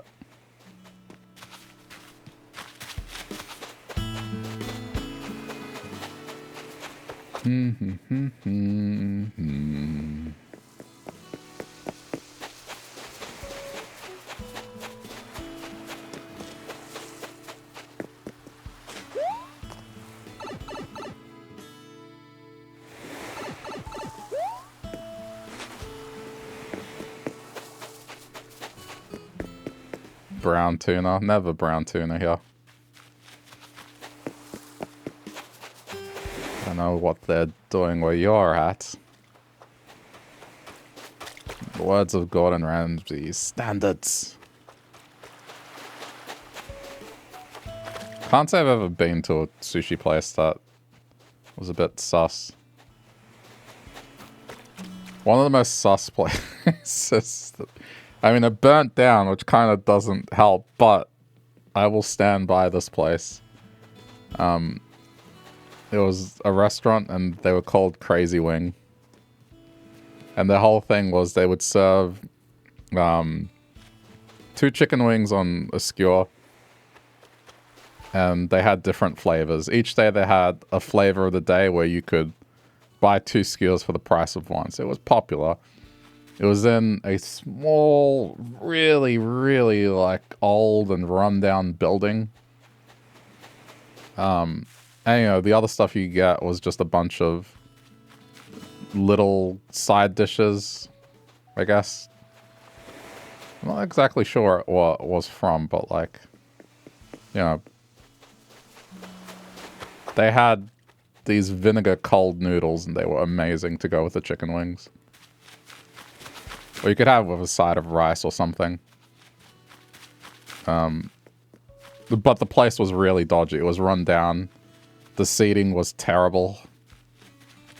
You would see on Yelp people complaining, but then other people being like, yeah, don't pay attention to these people. They're just entitled. This place is awesome. And I would agree. Like, I went there and it's really good. But the place burnt down. But you would go there and it's just like, you would be thinking, I don't know, should we eat there? Like, I'm worried. It's chicken. I might get sick. But legit, really good place. Hole in the wall places usually have the best food. Yep. There's another place that a friend of mine took me to. And she didn't say where we were going. This was on lunch break. And she takes me to a car park. I'm like, well, what are we doing here? Are we meeting up with someone? It's like, no. We go into this car park complex, like one of those ones that has multiple stories. And on the ground floor, there's a soup kitchen. It's like a Thai soup kitchen. And man, the soup they were serving there was so good. But you'd be sitting on bottle crates. And it was in a car park. And everyone knows that it's car park soup.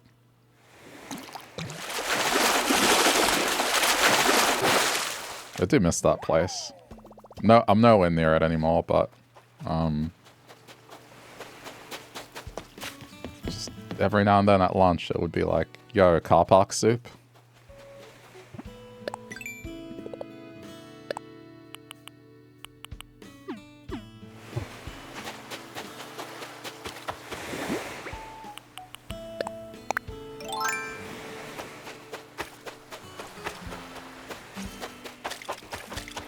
But I do miss that chicken place.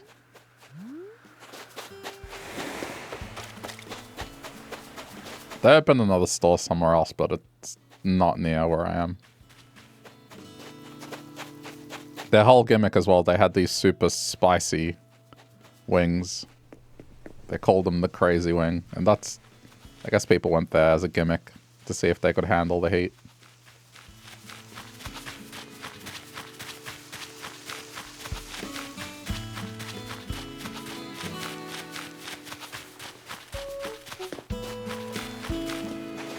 Some of the flavors were interesting. They had one that was, it was lobster, and then they had another one that was, they had spicy and then hot spicy, and then what was the other one? It was like honey spicy. So they had 3 kinds of spicy. Lobster chicken. I don't know what it was. Like, I don't know what it was. It was some kind of like. You gotta understand, I think it was just a mistranslation thing. I think it was just a mistranslation. I don't know if it was Chinese. It was probably Chinese. But on the menu in English, it said lobster flavor. It's like, it's a chicken wing. What do you mean? I ordered it out of interest once, and I don't know how to describe the taste. Like, I guess it was semi-sweet, but not really. They had a Cajun one, and the Cajun one tasted like Cajun. That was on point. The best ones were just the plain garlic ones. The garlic ones were really good. But the lobster one it wasn't a bad flavor. It was just confusing.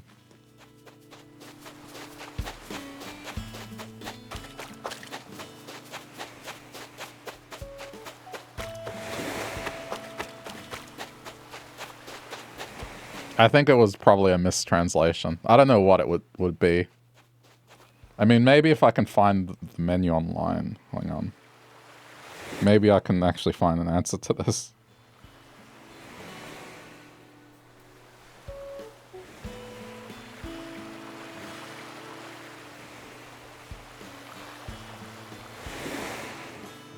They got a New Orleans flavored.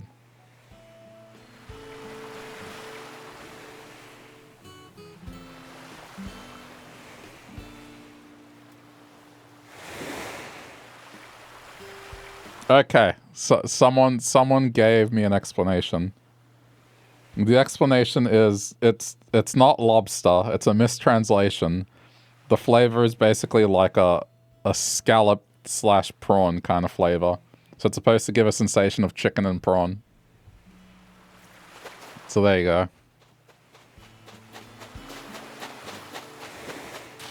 That's what they're going for with that flavor. But it says lobster. Which I guess.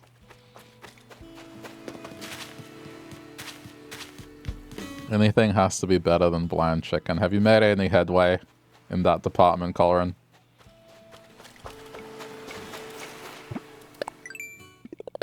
Still sounds odd. Oh yeah, no, it's definitely odd. But I guess less odd. Because I've had chicken and prawn dumplings and those are great. I can understand the rationale. I can see the vision. Just not sure it tastes like that, ultimately.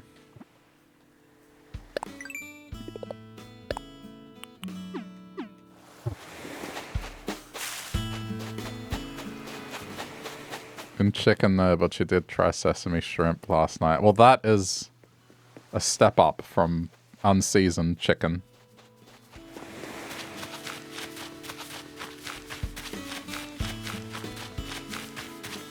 It's progress.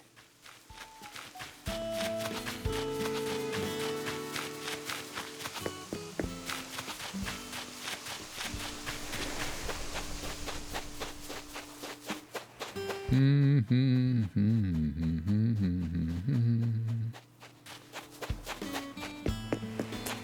wolf roach. I'm trying to get that one out of the way.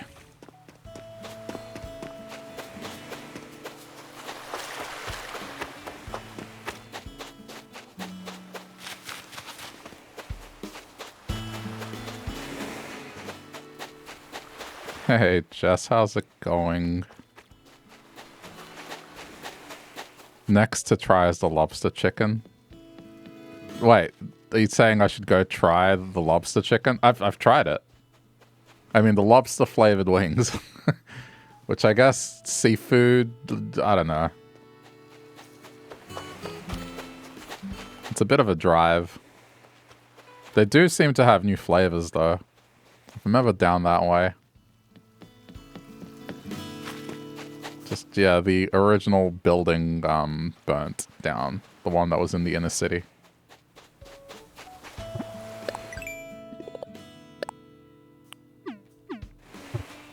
Used to go there quite often on Fridays. When we had an office in the city.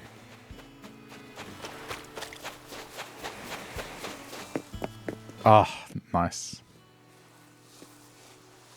You're getting destroyed in Mario Kart.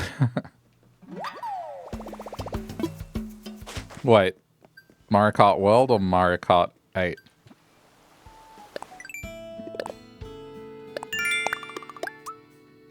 I've heard that a lot of people have gone back to playing Mario Kart 8.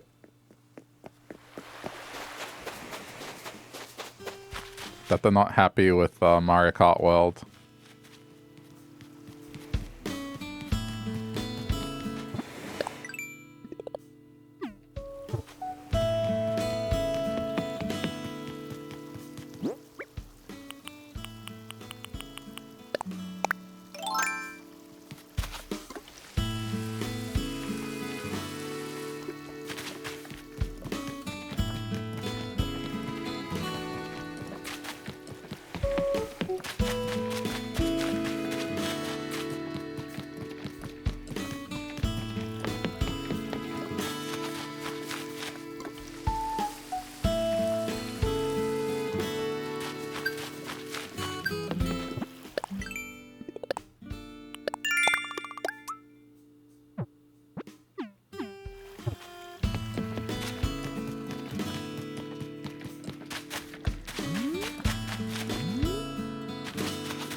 What is it gonna have? What could it possibly have? Oh wait, no, I'm not gonna ignore that. That's a Nookmal thing. Well, could it have? It could have, I don't know, some Nookmals for me, at the very least. Ignore me.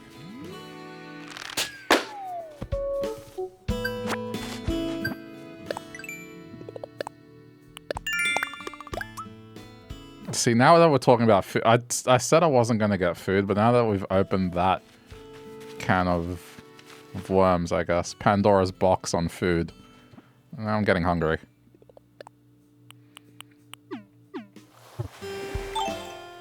I know I did it to myself. It was talking about the chicken wings that did it. Not specifically the lobster ones.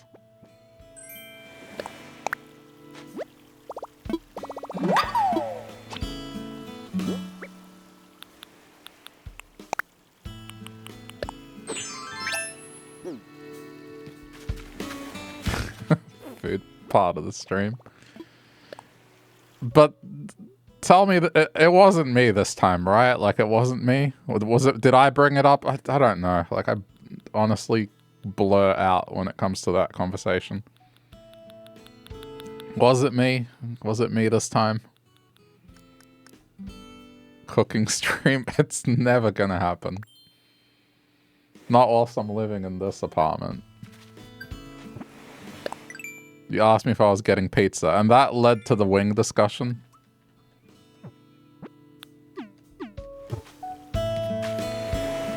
No, you know what? It went from the tuna. That's right. I was talking about catching the tuna, then brown tuna.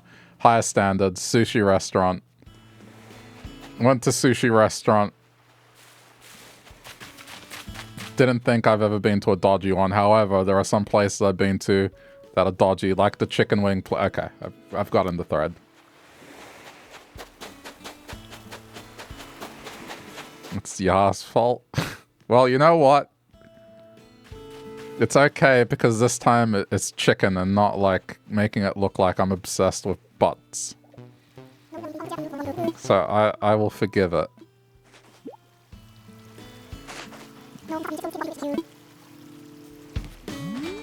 This time it's food. It's something normal.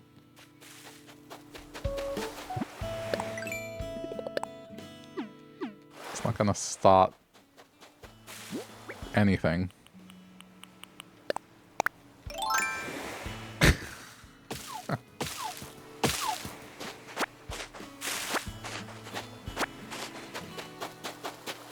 Butt cleavage. You know, I was low-key. Okay, I was watching Yade stream. You should watch Yade, by the way.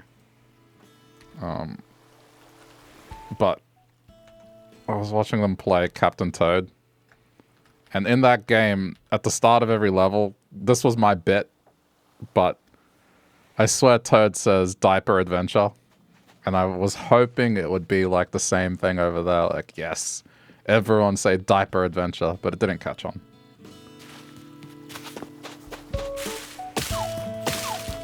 You honestly said it more than I ever did. It's just the inflection of the voice. It's just Toad. He says time for adventure. And it's like, time for adventure. Sorry, that's my bad Toad voice.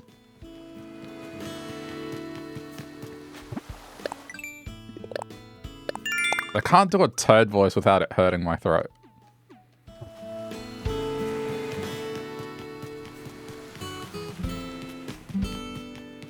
You're getting yourself chicken schnitzel with mushroom sauce. Stop. I kind of want that. I mean, I guess I could watch something after stream.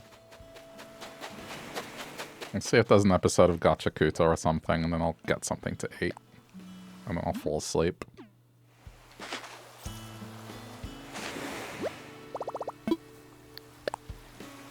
Our chicken place is still open. I don't think I'd be able to get chicken unless I don't know, go to Domino's and get wings or something from them. There might be like, I guess there are 24-hour KFC on Friday, but chicken kebab is also another option. I don't think I'd be able to get anything schnitzel-like though.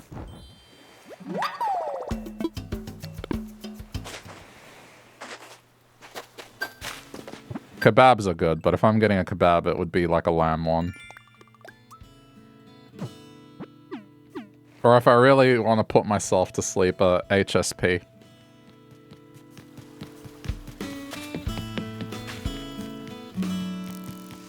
It's that time of the night. It's not my fault. I didn't start it this time.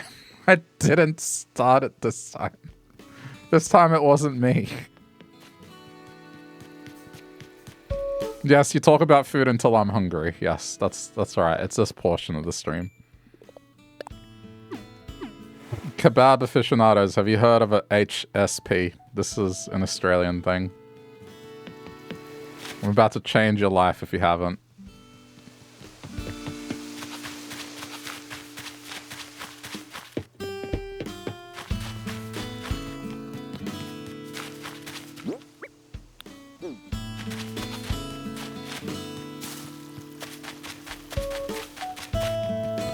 So an HSP is a very late night. I mean, there's always debate about where it originated, but it's either Sydney or Melbourne. It's one of them. But kebab places started serving this thing. And it's, I guess, our version of loaded fries. But what they do, you know, you get the meat that you can get from the kebab place. It can be the chicken or the lamb, it doesn't matter. They get fries, bed of fries. Then they put the meat on top of the bed of fries. And then they do a crosshatch pattern of like the chili, the hot chili and the garlic sauce on top. Some places will add cheese on top. But generally it's not that at all. And then you eat it with a fork. And it is the sort of thing you eat on a Friday or a Saturday night on the way home. But like this is it. It's just a mountain of fries and a mountain of meat and then chili and garlic sauce on top, and then you just eat it with a fork. And so if you go to kebab place, get yourself a container of their meat, get some fries, and then do exactly that.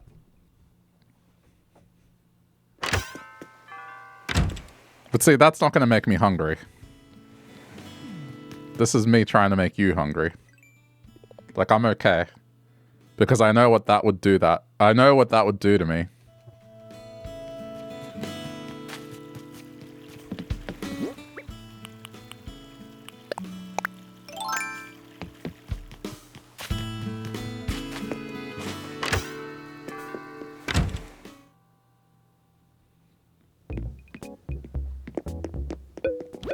Wait, you went to a pop-up festival thing and you overpaid for a cheap chicken burger?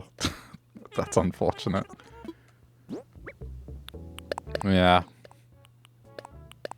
That's the thing with those kind of things. You should eat before going.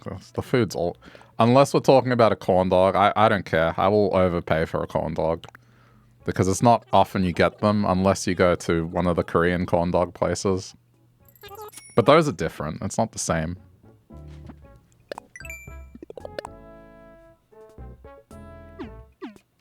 Korean corn dogs are awesome, though.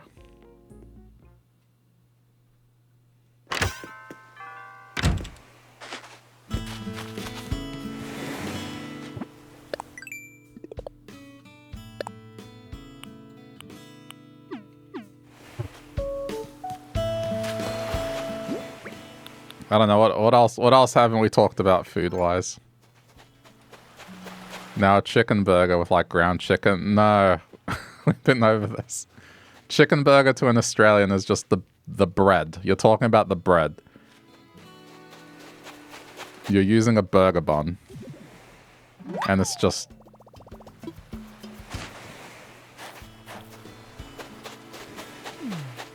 Yeah, I mean, I would imagine it would have been like a boneless thing.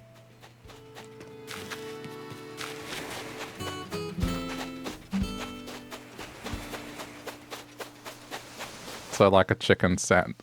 Yes, to an American, a chicken sandwich, but we've been over this before. Like, the reason we say burger is because you can form a mental picture of what he's talking about. You know, burger means burger bun is used. There's no ambiguity.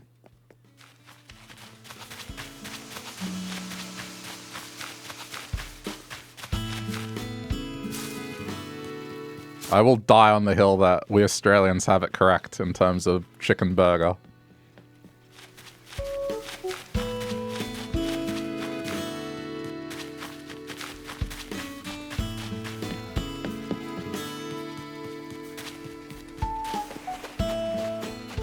I'd have a very simple way to prove that we're right.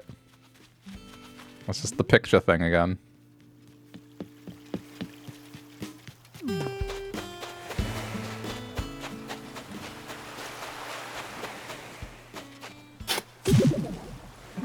If I tell an Australian I'm having a chicken burger tomorrow for lunch, with like a 90% accuracy, any Australian will tell you exactly what it is.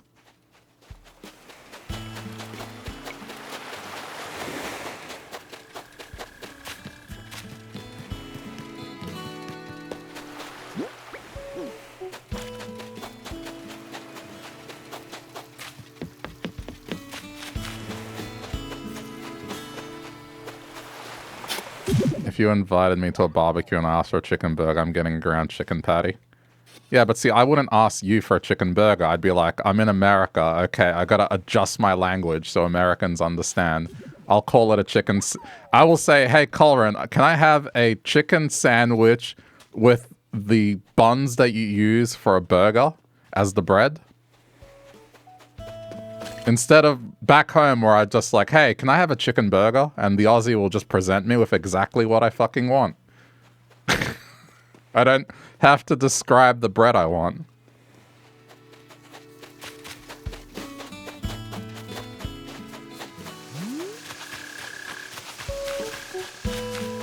I mean, I already adjust my Australianisms already, right? Like, I already have to.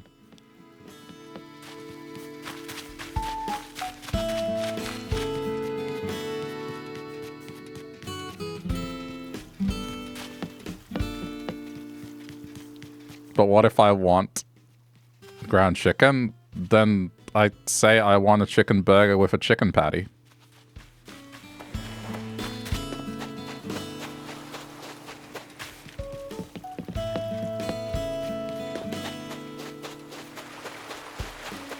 Because the patty is the meat portion of it. And I'm describing to you what kind of meat I want. If I don't care, I'll say chicken burger. If I care about how the meat is prepared, I'll be like, chicken burger with a chicken patty. So I'm describing the two things perfectly. I'm telling you what bread I want and what meat I want. It's crystal clear either way.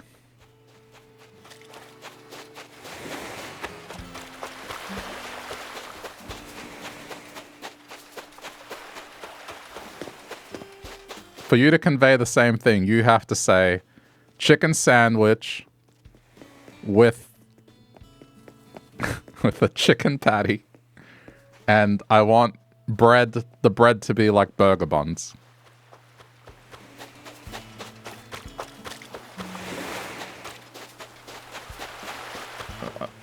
I have to bring up the example again. I just have to.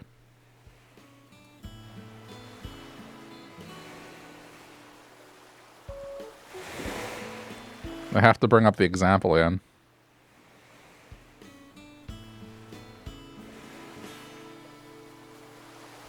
Because it's one of these things that it's a communication thing.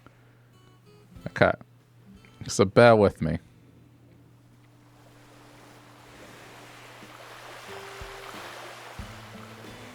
I can't believe we're having this discussion again. This is a hill that I'm gonna die on, I don't care. The idea of ground chicken seems a little wrong. Yeah, I mean, that's preference, but people do it. But I'll explain exactly why. Okay. Alright, so.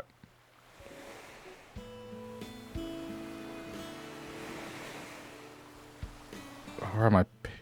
This is such a derailing thing. Okay, we have bread type 1. Okay.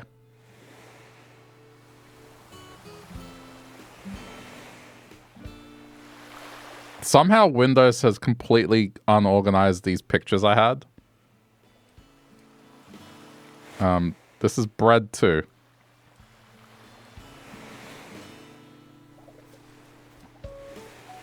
This is like a baguette, okay?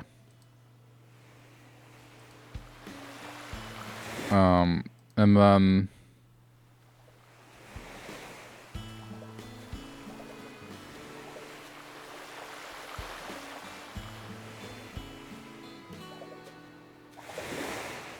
although I guess that one's probably not the best example purely because you guys call it like a hero, so there is like a different name. Ironically, you call this a hero because it's based on the bread. Ironically. So maybe get rid of that one. Dude, where the hell are these other ones? The weird thing is we had this discussion before and then all the images were together and now they're not.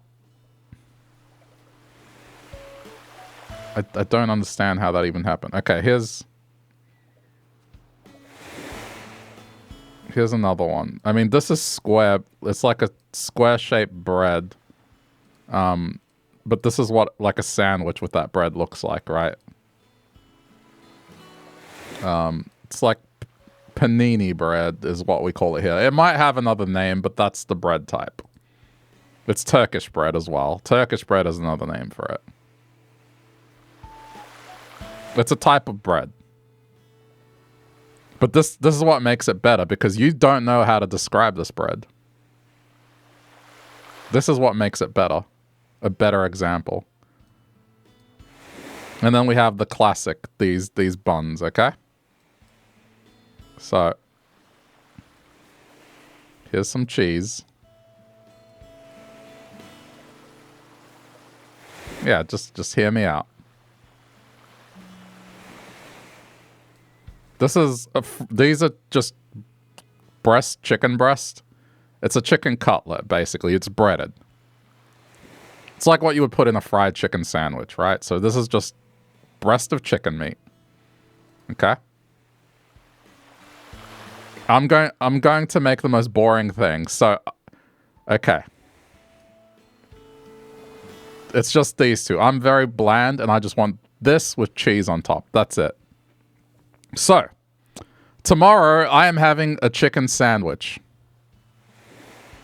And it's going to consist of cheese and the chicken. What does it look like? Every Australian will be able to answer this question and know with 100% certainty they have a perfect mental picture of what I'm talking about. To you, this is a chicken sandwich. This is a chicken sandwich. This is a chicken sandwich. Don't worry about preferences. I don't care like what you like. I'm just saying, I'm having a chicken sandwich tomorrow. Which is it? Which is it? Which of the three is it?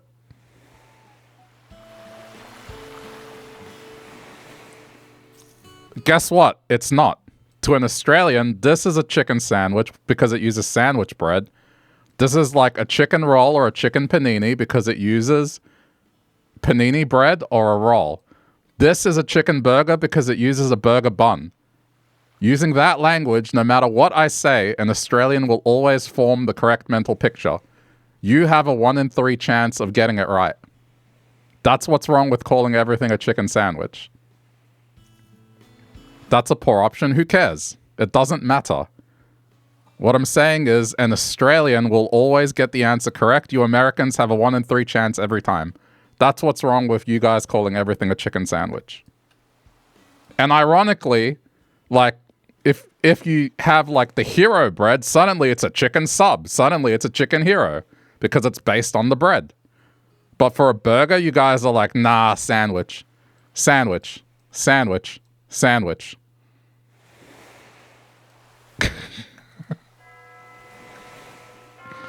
That's all I'm saying. That's all I'm saying. I will die on that hill. But Australians have their own stupid things as well.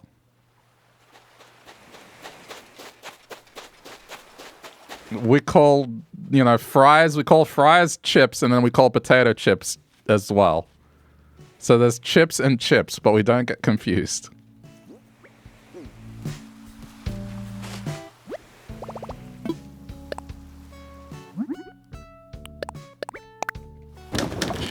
So this is all I'm trying to say. Is like, if I really, really hate sliced white bread, I have to convey that and be like, I want a chicken sandwich, don't use white sliced bread. To an Australian, I just have to say literally anything else. And I will get what I want. Like, I have to over-explain the bread. If I really want a particular type of bread.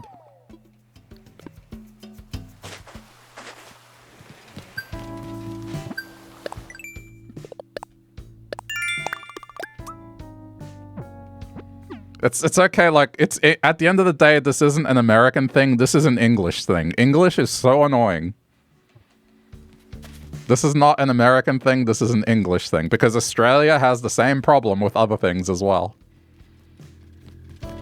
And I'm sure British English has similar problems as well. It's just English sucks. It just does.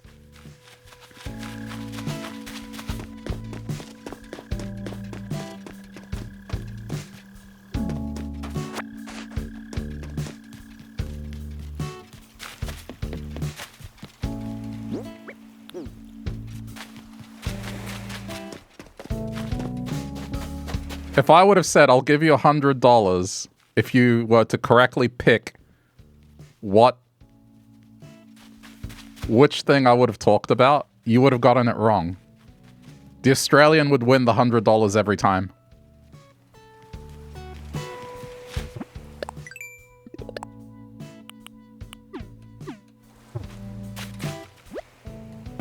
Log steaks and bamboo speaker, okay.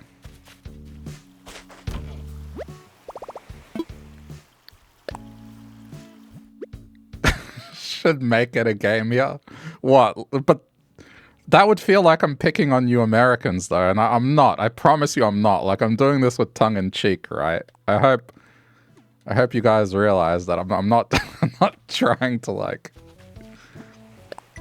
We have really dumb things in Australia as well.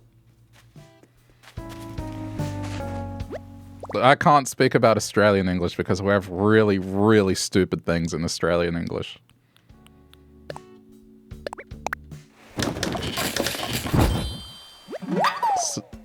So what in America differentiates a burger and a sandwich? So to them, the burger is, they base it on the patty. So like to them, a burger is always beef patty.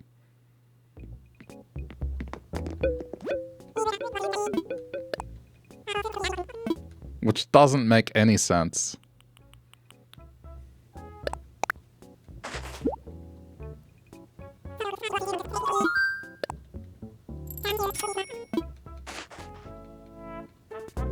Do you know what? Do you know why it doesn't? I'll tell you why it doesn't make any sense. I'll tell you why, okay?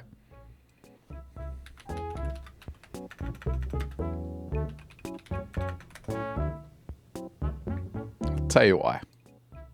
I can't believe I'm continuing this conversation. Okay?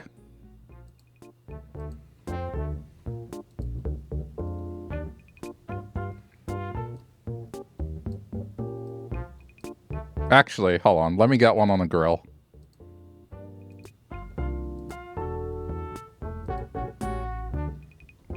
Perfect.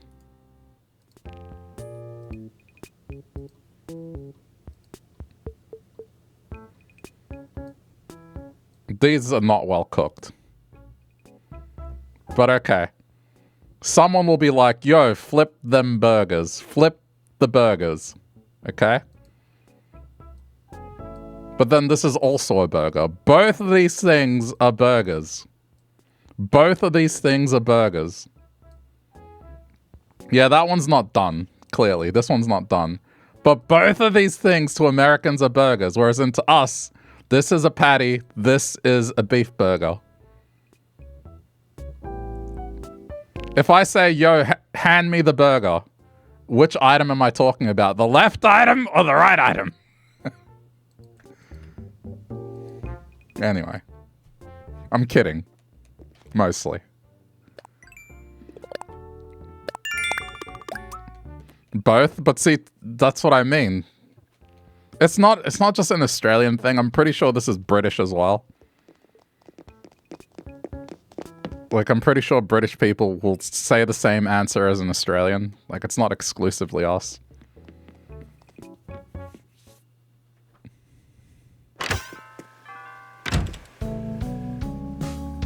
Okay, anyway. This is such a pointless argument, but it's funny.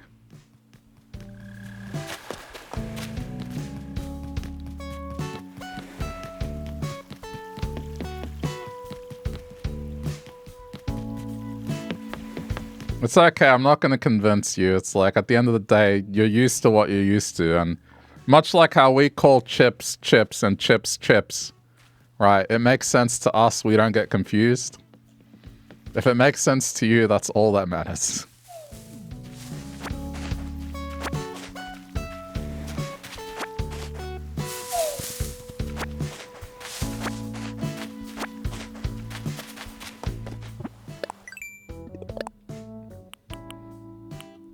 I had to really look for those images. I don't know what happened.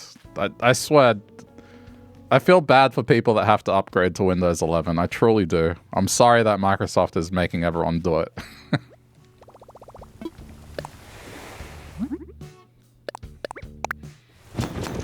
You honestly enjoy that every couple of weeks we talk about the same shit in a different way. Yeah, I mean...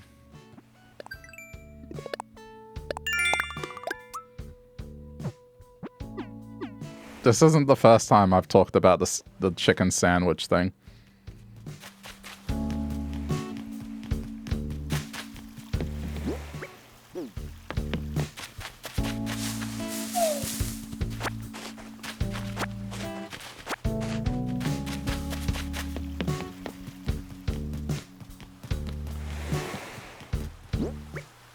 But it's like when... It's one of those things that... As someone that had to learn English as a second language, it's one of those things that irritates me about English, is just that sort of thing.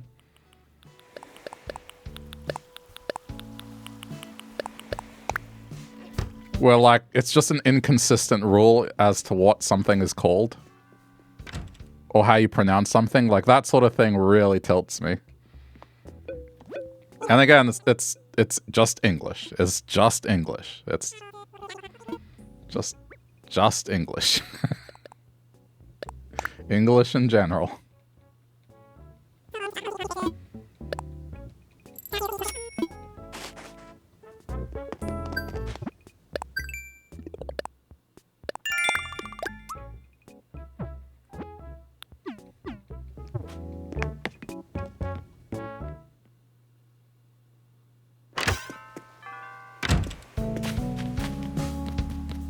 So is there a difference in Spanish?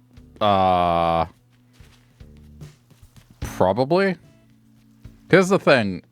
My experience with Spanish would be that I would never ask for a specific type of bread.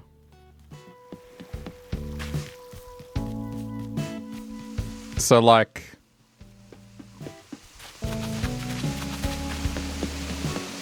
Okay, at the very least, if we say sandwich, that it's sandwich bread. At least that's how it was for me growing up. And then anything else was pan, which just literally means bread. So, like, if it was anything other than sandwich bread, it would be, like, just bread. But that's because... But, you know, I don't think that was a formal rule. It may have been just how my aunt or grandma kind of spoke, right? They would call everything, every cereal, for example, Kellogg's.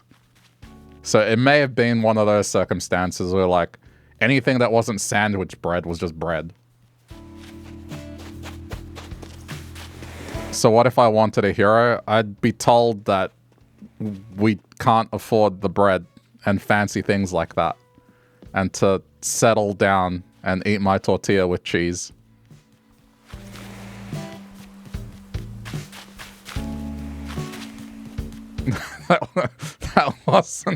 that wasn't a conversation I'd be having. A hero is fancy? Yeah, when you're poor. It is definitely fancy. It is a luxury. Getting a sandwich that isn't white sliced bread. Or tortilla. Homemade tortilla. That was basically it. It was either white bread or tortilla. And then at the Vietnamese bakeries, if they had bread rolls that were on sale. That's basically it.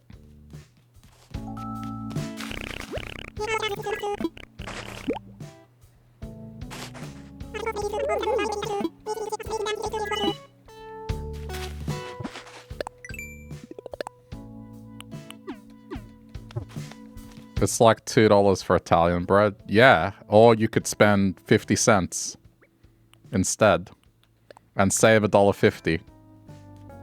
Which do you think my family opted for? That's like the people that would tell me, Pokemon cards are just $4. And I'm like, yeah. What do you think my family is opting for?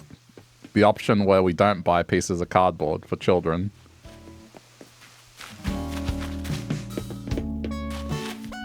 Sometimes it's not about the money. It's every little bit counting towards survival.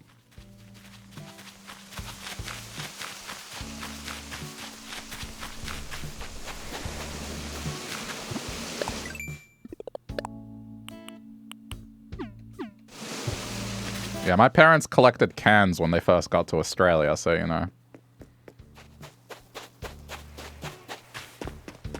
That's what I'm saying. If I would have asked for something like a hero, I would have been looked at weird. Eat your tortilla with cheese. That's your food.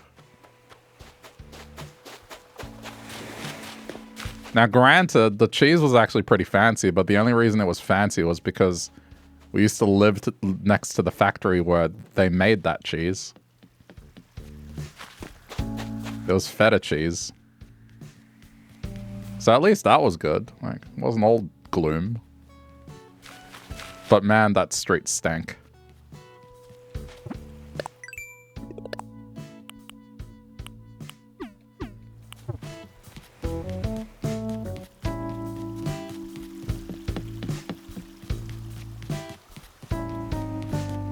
I didn't know feta cheese was fancy until I was a teenager.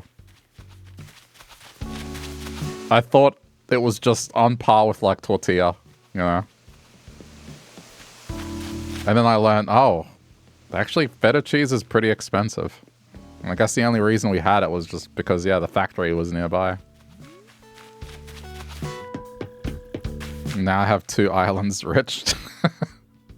I mean, you know what? True. Relative to my childhood, definitely true. I mean, I have multiple consoles. That's something that child me would never have had. At least not to myself. So I would say, yeah, I am thankful.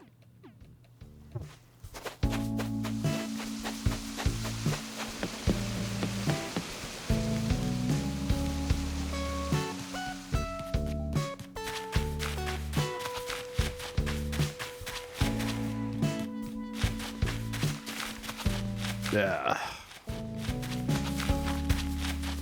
I don't think I would have ever had the guts to like ask for a specific kind of anything.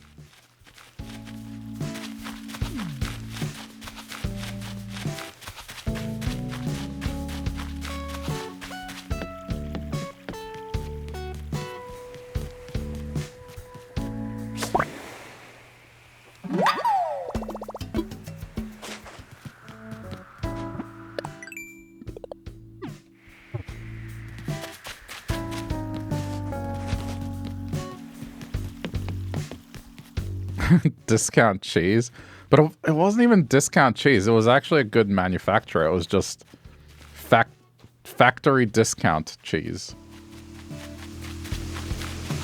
which I guess doesn't really happen as much anymore. I bet my parents probably knew someone who worked there as well.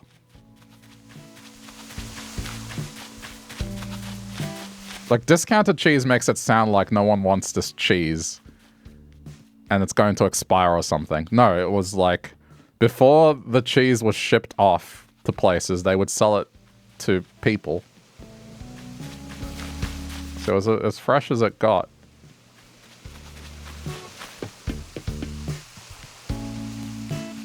Yeah, it's like no middleman.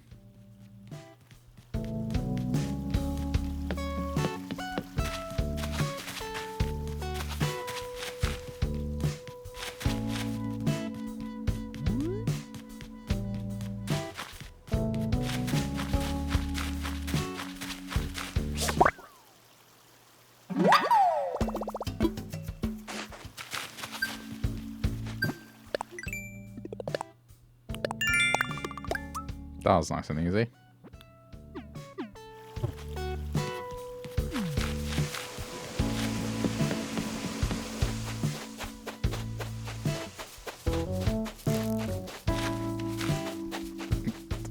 This is... I feel like in some ways I still haven't stopped thinking the way I guess my parents and grandparents would have thought. Like, dude, you know, the fanciest thing I thought I did of late was making a charcuterie board, like a cheese platter. And it wasn't even that fancy cheeses on it. But to me, that just felt like, I don't know, oh, look at Mr. Rich Guy here making a platter with cheese and, like, salami from the supermarket. It just felt that way to me. When it wasn't really a big deal. It's like adult Lunchables at best.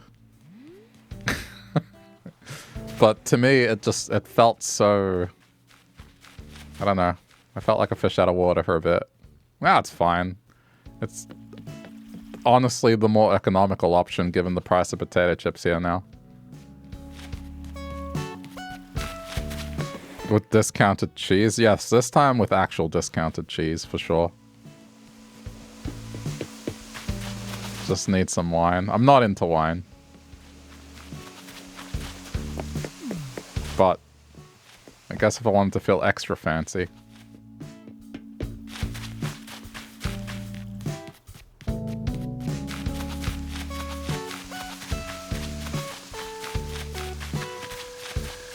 I mean, I still don't have a dryer as an adult. Like, I could get one. It's nothing stopping me. What's stopping me is just this thing where it's just like, I don't need it. I live in Australia.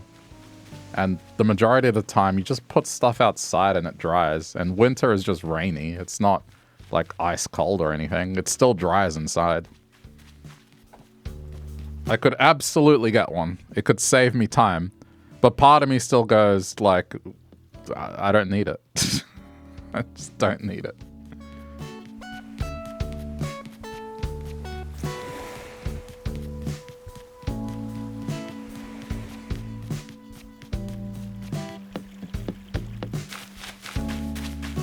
I guess beer could work too. I haven't really done beer, really, either.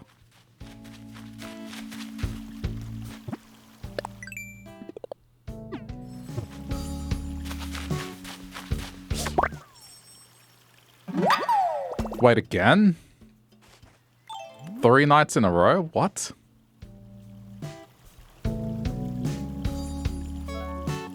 Yeah, okay. No, I guess I see what you guys say, that I get a lot of these. No, you're right. Okay. You are correct. I just thought maybe it was a thing because I'm doing 2 islands that maybe it's just like it seems that way, but no, 100%. Like, this is Blue Island 3 nights in a row where it's had it.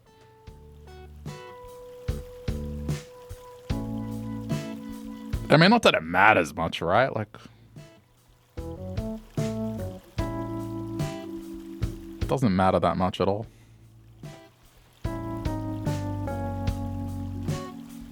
What time is it? Okay, I mean, if I do want food... You guys.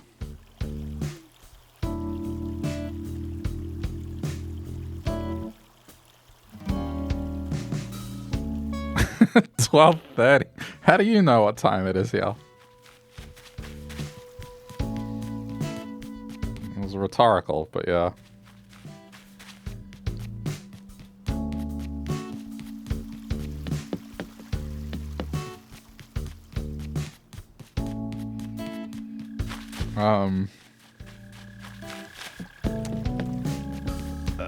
Yeah, there's nothing chicken, really.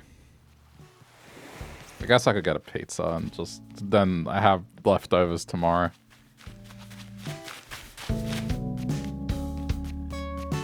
Alright, fine.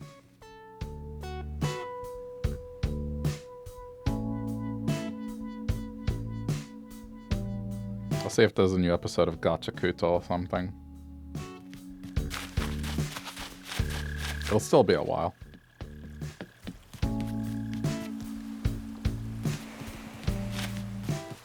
Been here long enough to know the time zones. That's pretty useful, a useful thing to have, though.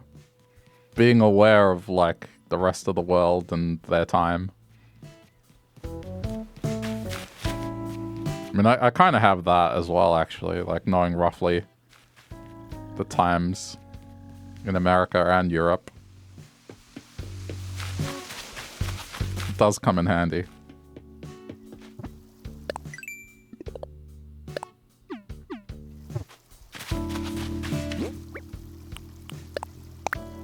Okay, well. I wasn't going to get anything, but just the conversation just wants to get veered into food for like an hour.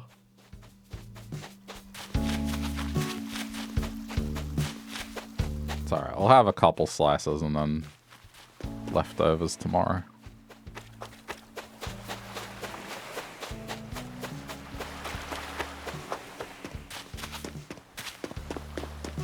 You shock a lot of other Australians when you pop in there and know the time. That's because not a whole lot of people care about our time zone, to be honest. Yeah, we're kind of a small bunch on Twitch. And we have to kind of adhere to other bigger time zones.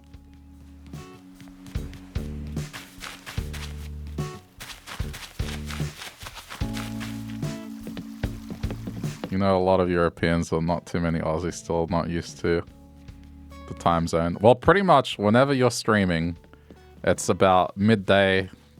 I mean, I think the earliest I've seen you go on is like 11 a.m. my time. And then you're kind of done at around 3 p.m. So I'm still at work. And then you're like, oh, you're going to stream? And I'm like, no, because Australian time zone, I'm still at work. Just,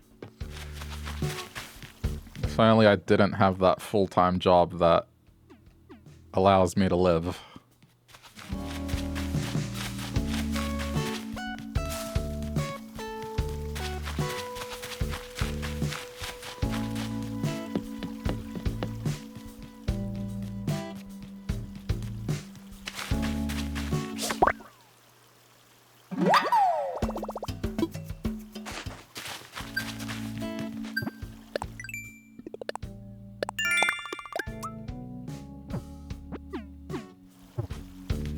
I remember is it's 10:30 there, and daylight savings didn't happen, so it's 2 hours ahead. Just PM, not AM. That's a good trick. But yeah, previous day as well, next day as well. So, but it works.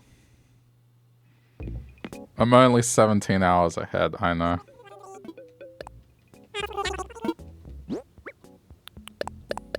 And experiencing a completely different season. The opposite season. I think the most fun thing is just talking about Christmas. I love Christmas time in terms of streaming. People get so confused when I'm talking about wearing shorts and like having cold drinks and stuff like that. I'm like, dude, it's summer here.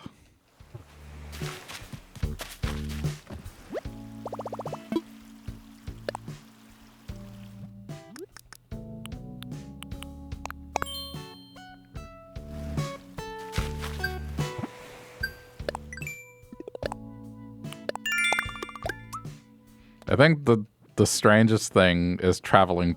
I can't remember which it is, but it's like if you travel to Australia, you arrive on the same day you left. No. Or is it? It's one way, like where I think if you're going home, that's when you arrive the same day you left or something like that.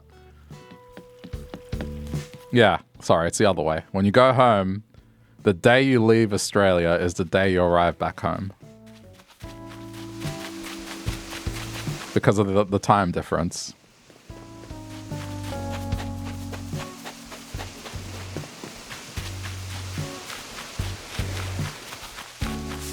Time traveling. I mean, in effect, when you travel to Australia, you jump a few days.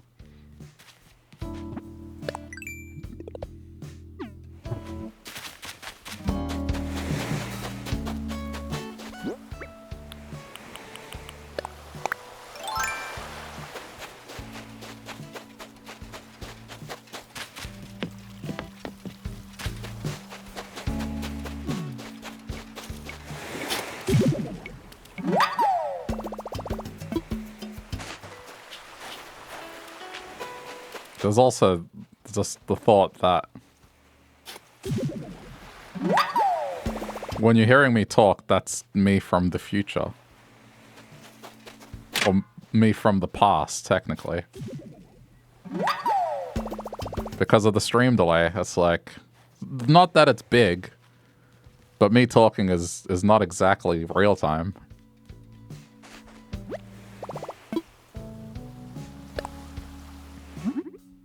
What's the future like? Pizza-less. It's only 10:30 p.m. in the Philippines. Oh, okay. So it's still Friday. Oh yeah, here it's now Saturday, so...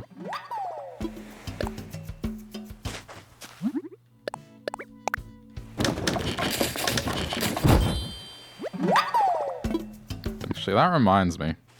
Sorry, I'd mentioned of the Philippines. I forgot to look at this the other day.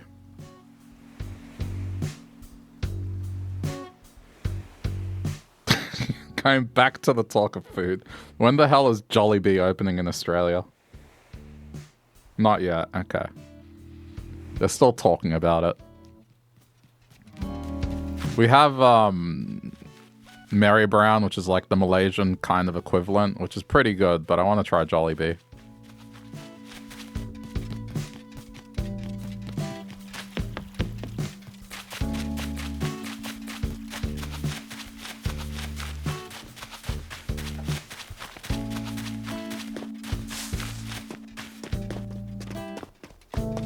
Again, now this is my fault. I brought up the food this time.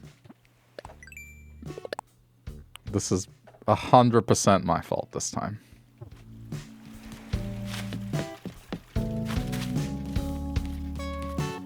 It's 7:30 a.m. on a Friday. Do you do breakfast, Yada? Do you do breakfast at all?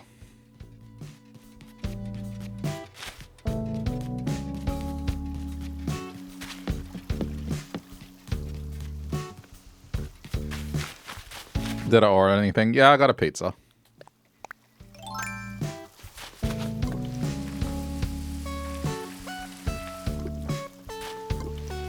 So until it's on its way or nearby, I'll keep going. You're eating right now, you usually skip brekkie. Do they say... That's interesting. Brekkie, I always associate it as like an Australian term. Do people say that a lot? I mean, it's one of these like shortening things we do. No. Are you saying it for my benefit? Oh yeah, g'day mate, I'm having my brekkie here.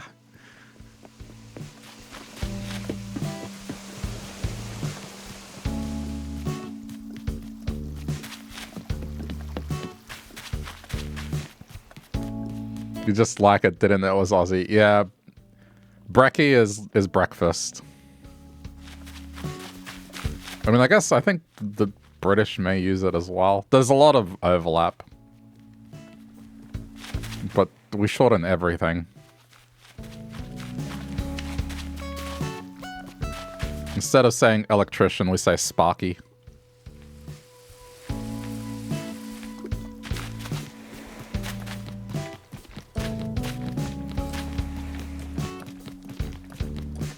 Instead of McDonald's, we say Macca's. And Australian nicknames are very easy to figure out. Sounds like a dog name, Macca's? I mean, it probably is. Some of the McDonald's here are actually labeled that. They're not labeled McDonald's.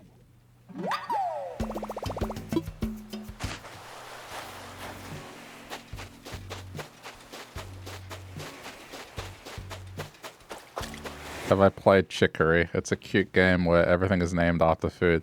Think the town is called Brekkie, and you've been calling it that after that. Okay. I have not.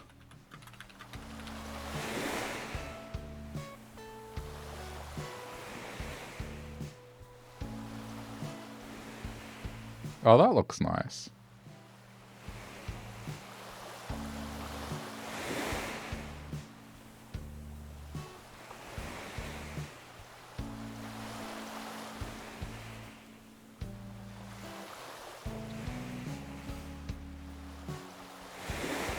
Yeah. I mean, it's BAFTA, so it's British. So yeah.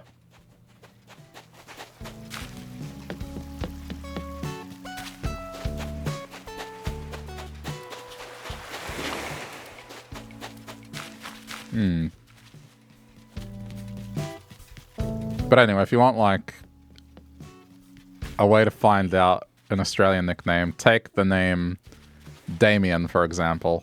The Australian nickname would be Damo.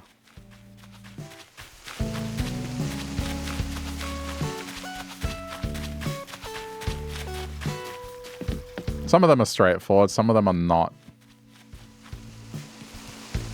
So, like, Lauren is Loz. L-O-Z for some reason.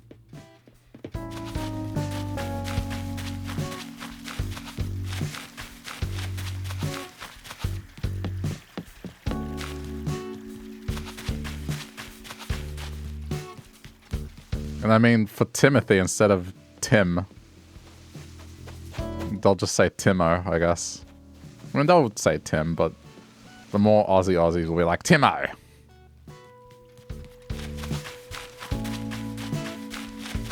David would be Davo.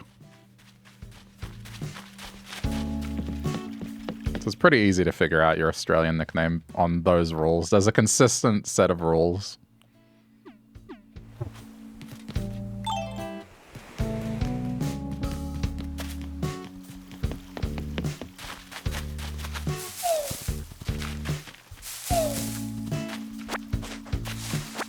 Not like Polly or Buffy. Yeah, some of those are just insane. They don't resemble their original names. I don't understand how Elizabeth becomes Buffy. It's one letter in common. Like, what do you mean?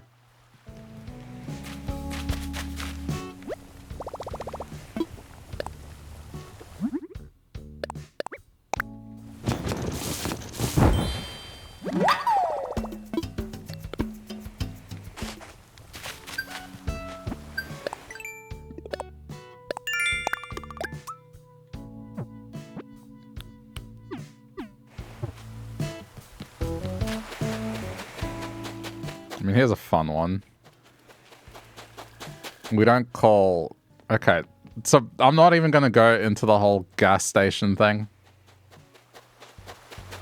But, you know, there's a differing of opinion between what the Americans call it and what the British call it.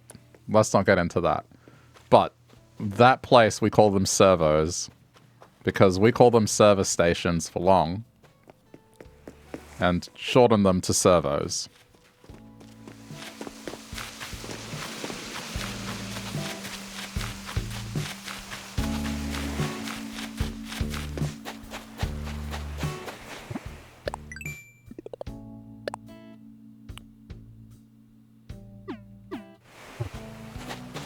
Gas stations, yeah, there's a difference. Like, in British English, we don't call it gas, we call it petrol. Because the thing is petroleum.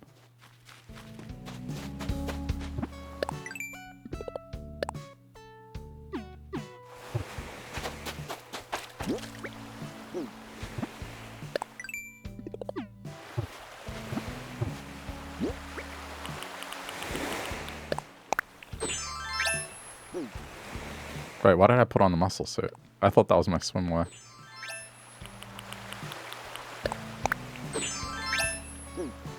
So you fill your car with petrol, unless you use LPG, which in that case you fill it with gas.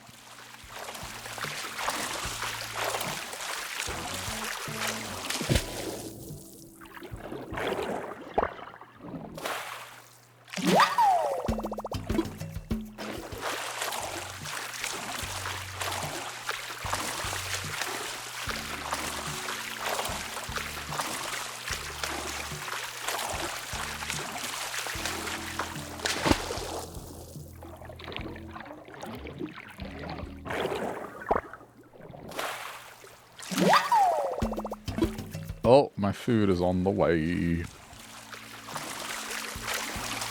I got to 8.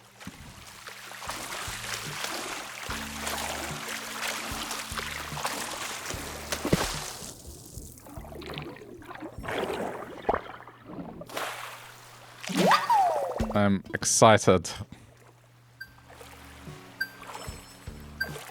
Damn it. Shooting star.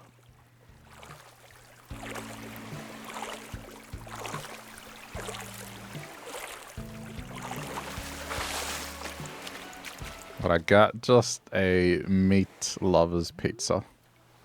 It's the most basic one, the most boring one.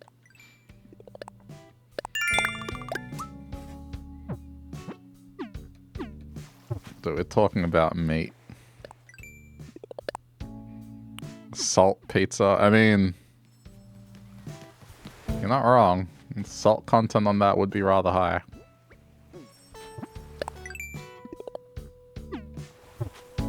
It's okay.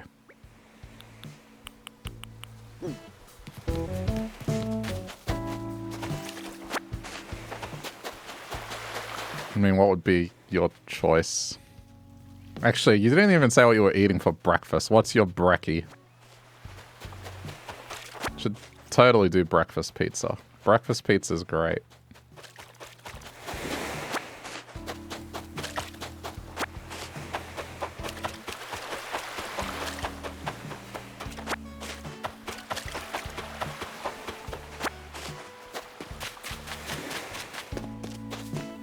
Pizza for brekkie? Yeah, let me give you the rundown of what I do. I take a leftover slice of pizza, okay? So I have a leftover slice of pizza. What I do, I start cooking an egg sunny side up. And then once it's to a particular consistency, I lift it up with the spatula and I put the slice of pizza down into the skillet. And I let the pizza heat up for a little while until the bottom gets a little crispy. Then I put the egg back on top and I put a lid on it so it kind of, you know, the heat spreads throughout with the lid on top. And then I serve that on a plate. So I eat it with a knife and fork. So it's like an egg with bread, assorted meats, and whatever vegetables. And yeah, that's it. Okay.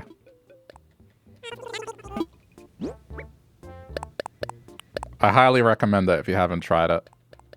Step up your leftover pizza game. Pizza breakfast, trust me. Okay, and on that note, I gotta leave it. Pizza is indeed around the corner. We'll continue this next time. If you're watching us later on YouTube, thank you for sticking around to the end. Leave a like if you feel like it. And yeah, thanks for watching.